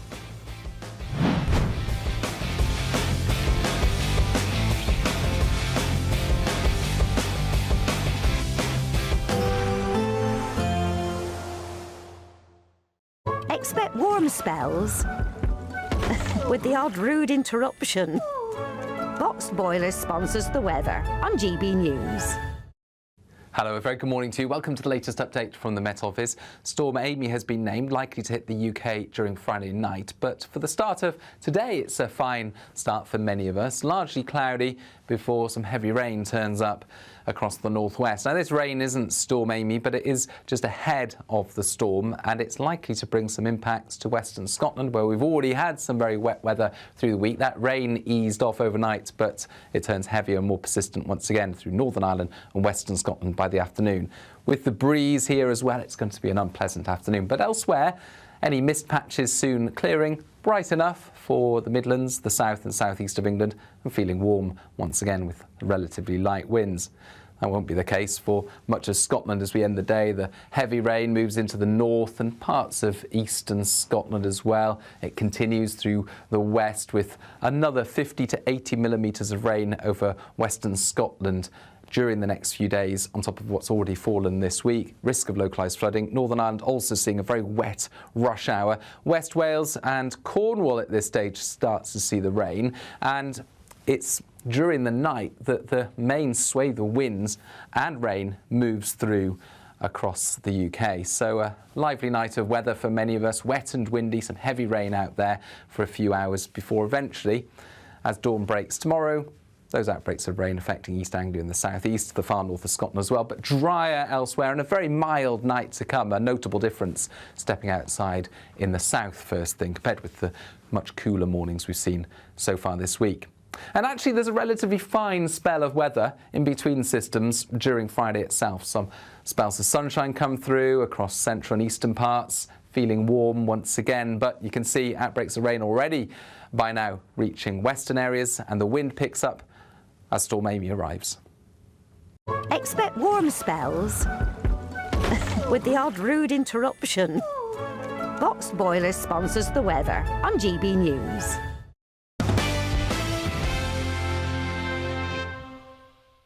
What can you show us?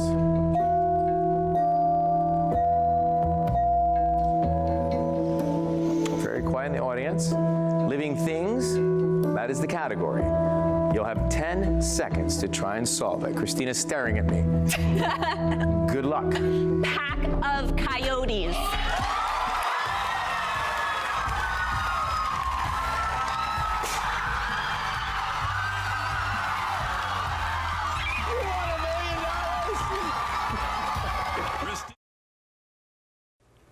I love that. I never tire of seeing moments like that.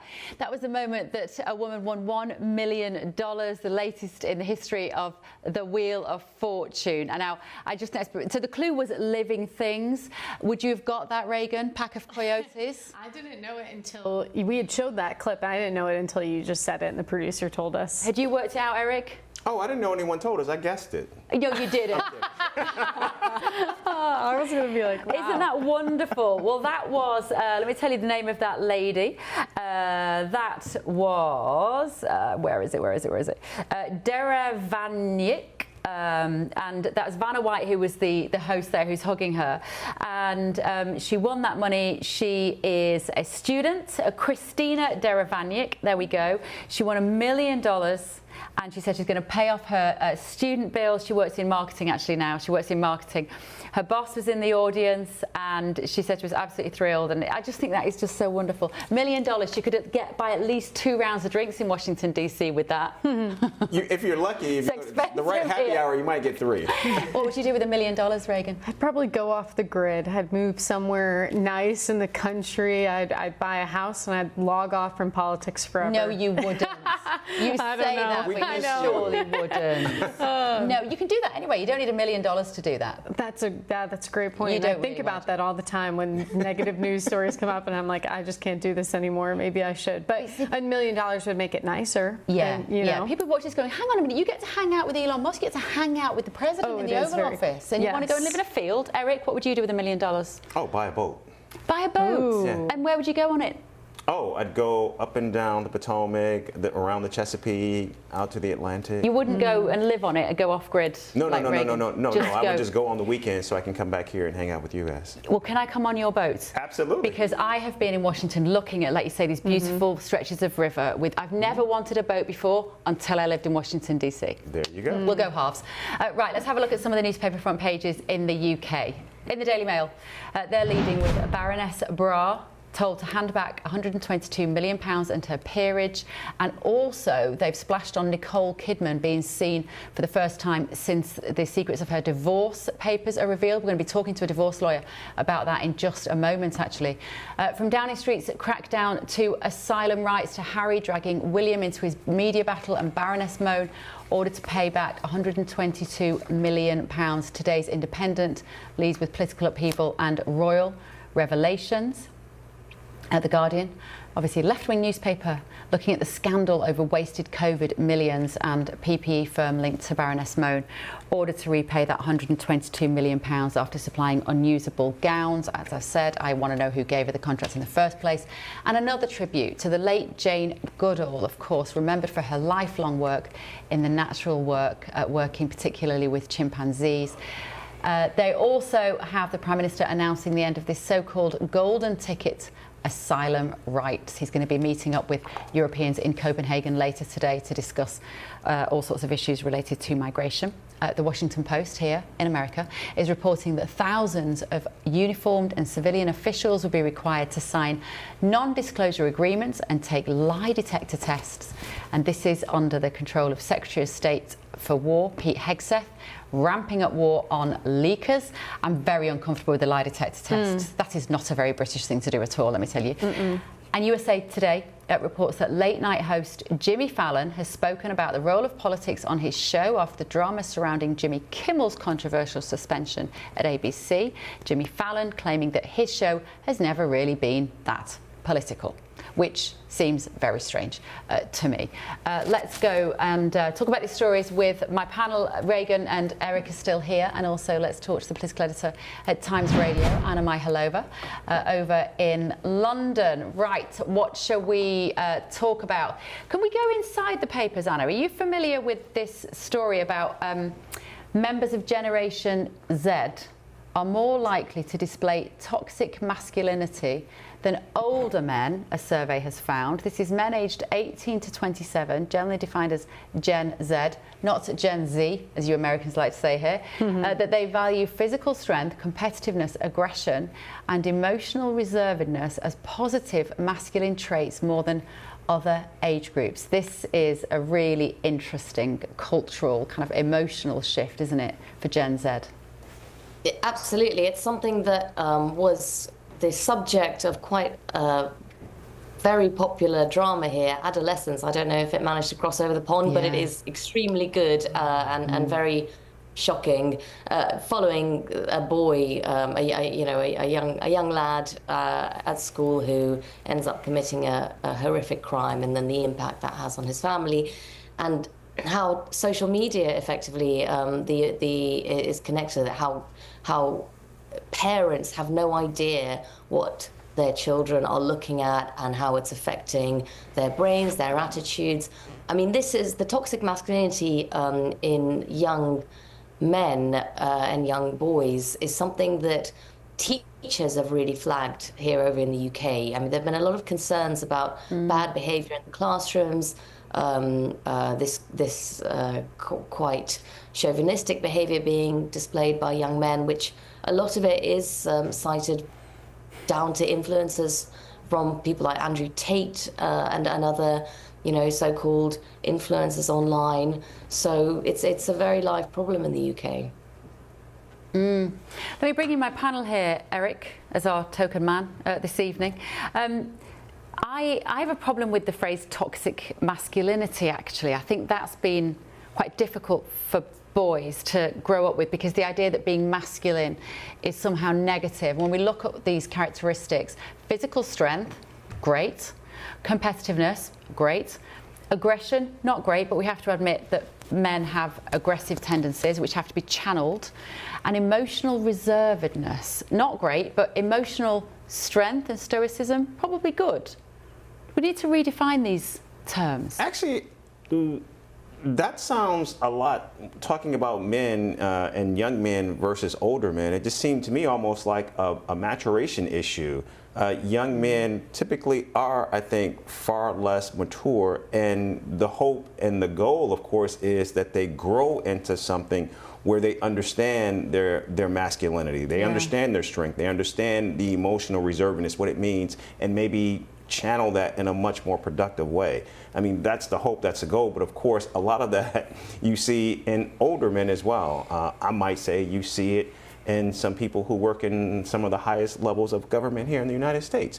But that's not what we're talking about right now. But it's relevant though, because we're talking about, because there's role models, right? That's what we have to look at the men that the younger generation of maturing men are looking up to, and what do they represent, and how they respond to stress, how they respond when triggered, how they respond to difficult situations.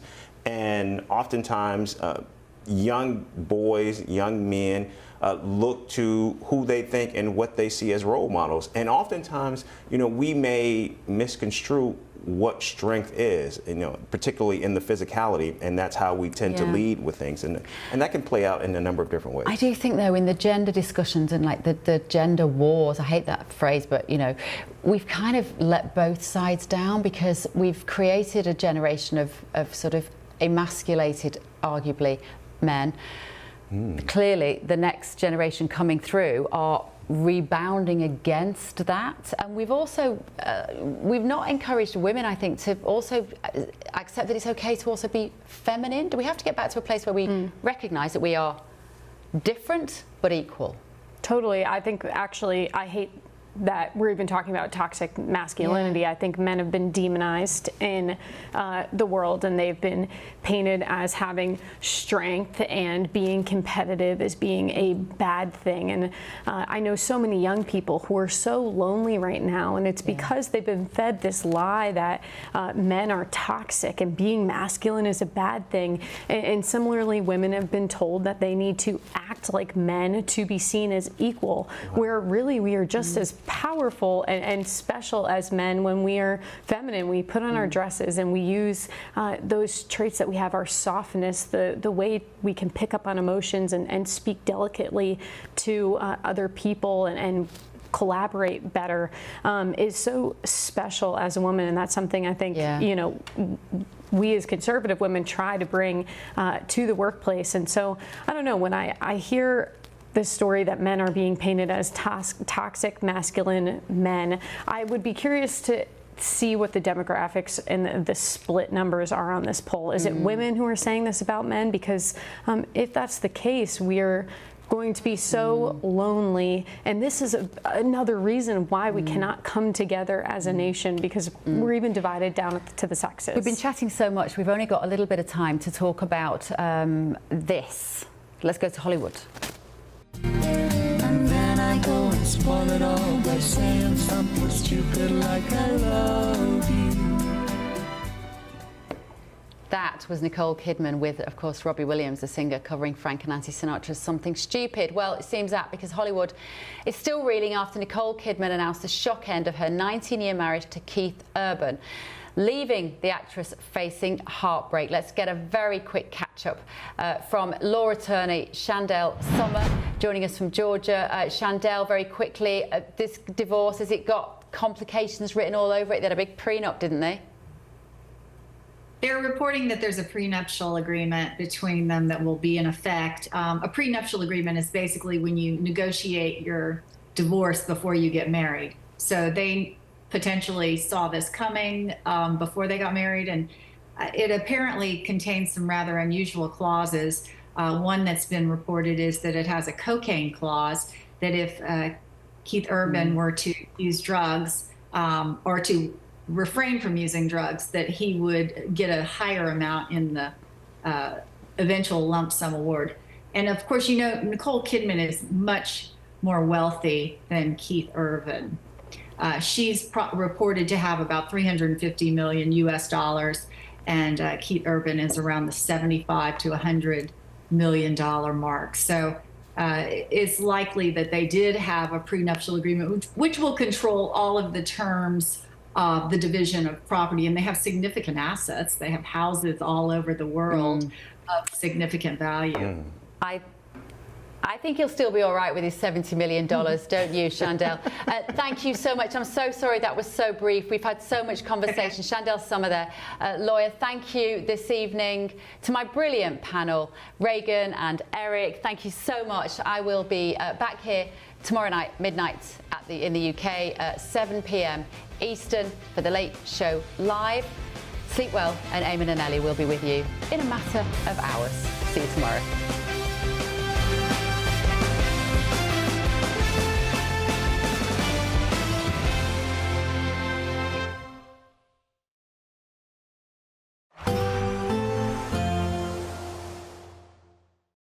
Today, clouds overhead, total zen within.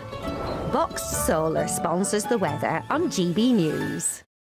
Hello, a very good morning to you. Welcome to the latest update from the Met Office. Storm Amy has been named, likely to hit the UK during Friday night. But for the start of today, it's a fine start for many of us. Largely cloudy before some heavy rain turns up across the northwest. Now, this rain isn't Storm Amy, but it is just ahead of the storm, and it's likely to bring some impacts to western Scotland, where we've already had some very wet weather through the week. That rain eased off overnight, but it turns heavier and more persistent once again through Northern Ireland and western Scotland by the afternoon.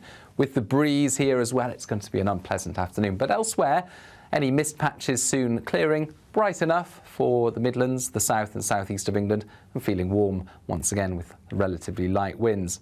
That won't be the case for much of Scotland as we end the day. The heavy rain moves into the north and parts of eastern Scotland as well. It continues through the west with another 50 to 80 millimetres of rain over western Scotland during the next few days, on top of what's already fallen this week. Risk of localised flooding. Northern Ireland also seeing a very wet rush hour. West Wales and Cornwall at this stage starts to see the rain, and it's during the night that the main swathe of winds and rain moves through across the UK. So a lively night of weather for many of us. Wet and windy, some heavy rain out there for a few hours before eventually, as dawn breaks tomorrow, those outbreaks of rain affecting East Anglia and the southeast, the far north of Scotland as well, but drier elsewhere and a very mild night to come. A notable difference stepping outside in the south first thing compared with the much cooler mornings we've seen so far this week. And actually there's a relatively fine spell of weather in between systems during Friday itself. Some spells of sunshine come through across central and eastern parts, feeling warm once again, but you can see outbreaks of rain already by now reaching western areas, and the wind picks up as Storm Amy arrives. Today, clouds overhead, total zen within. Boxed Solar sponsors the weather on GB News.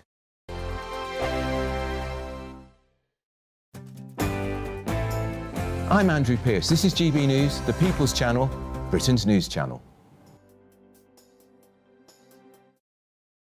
Westminster's full of talk, but out here, it's the real world.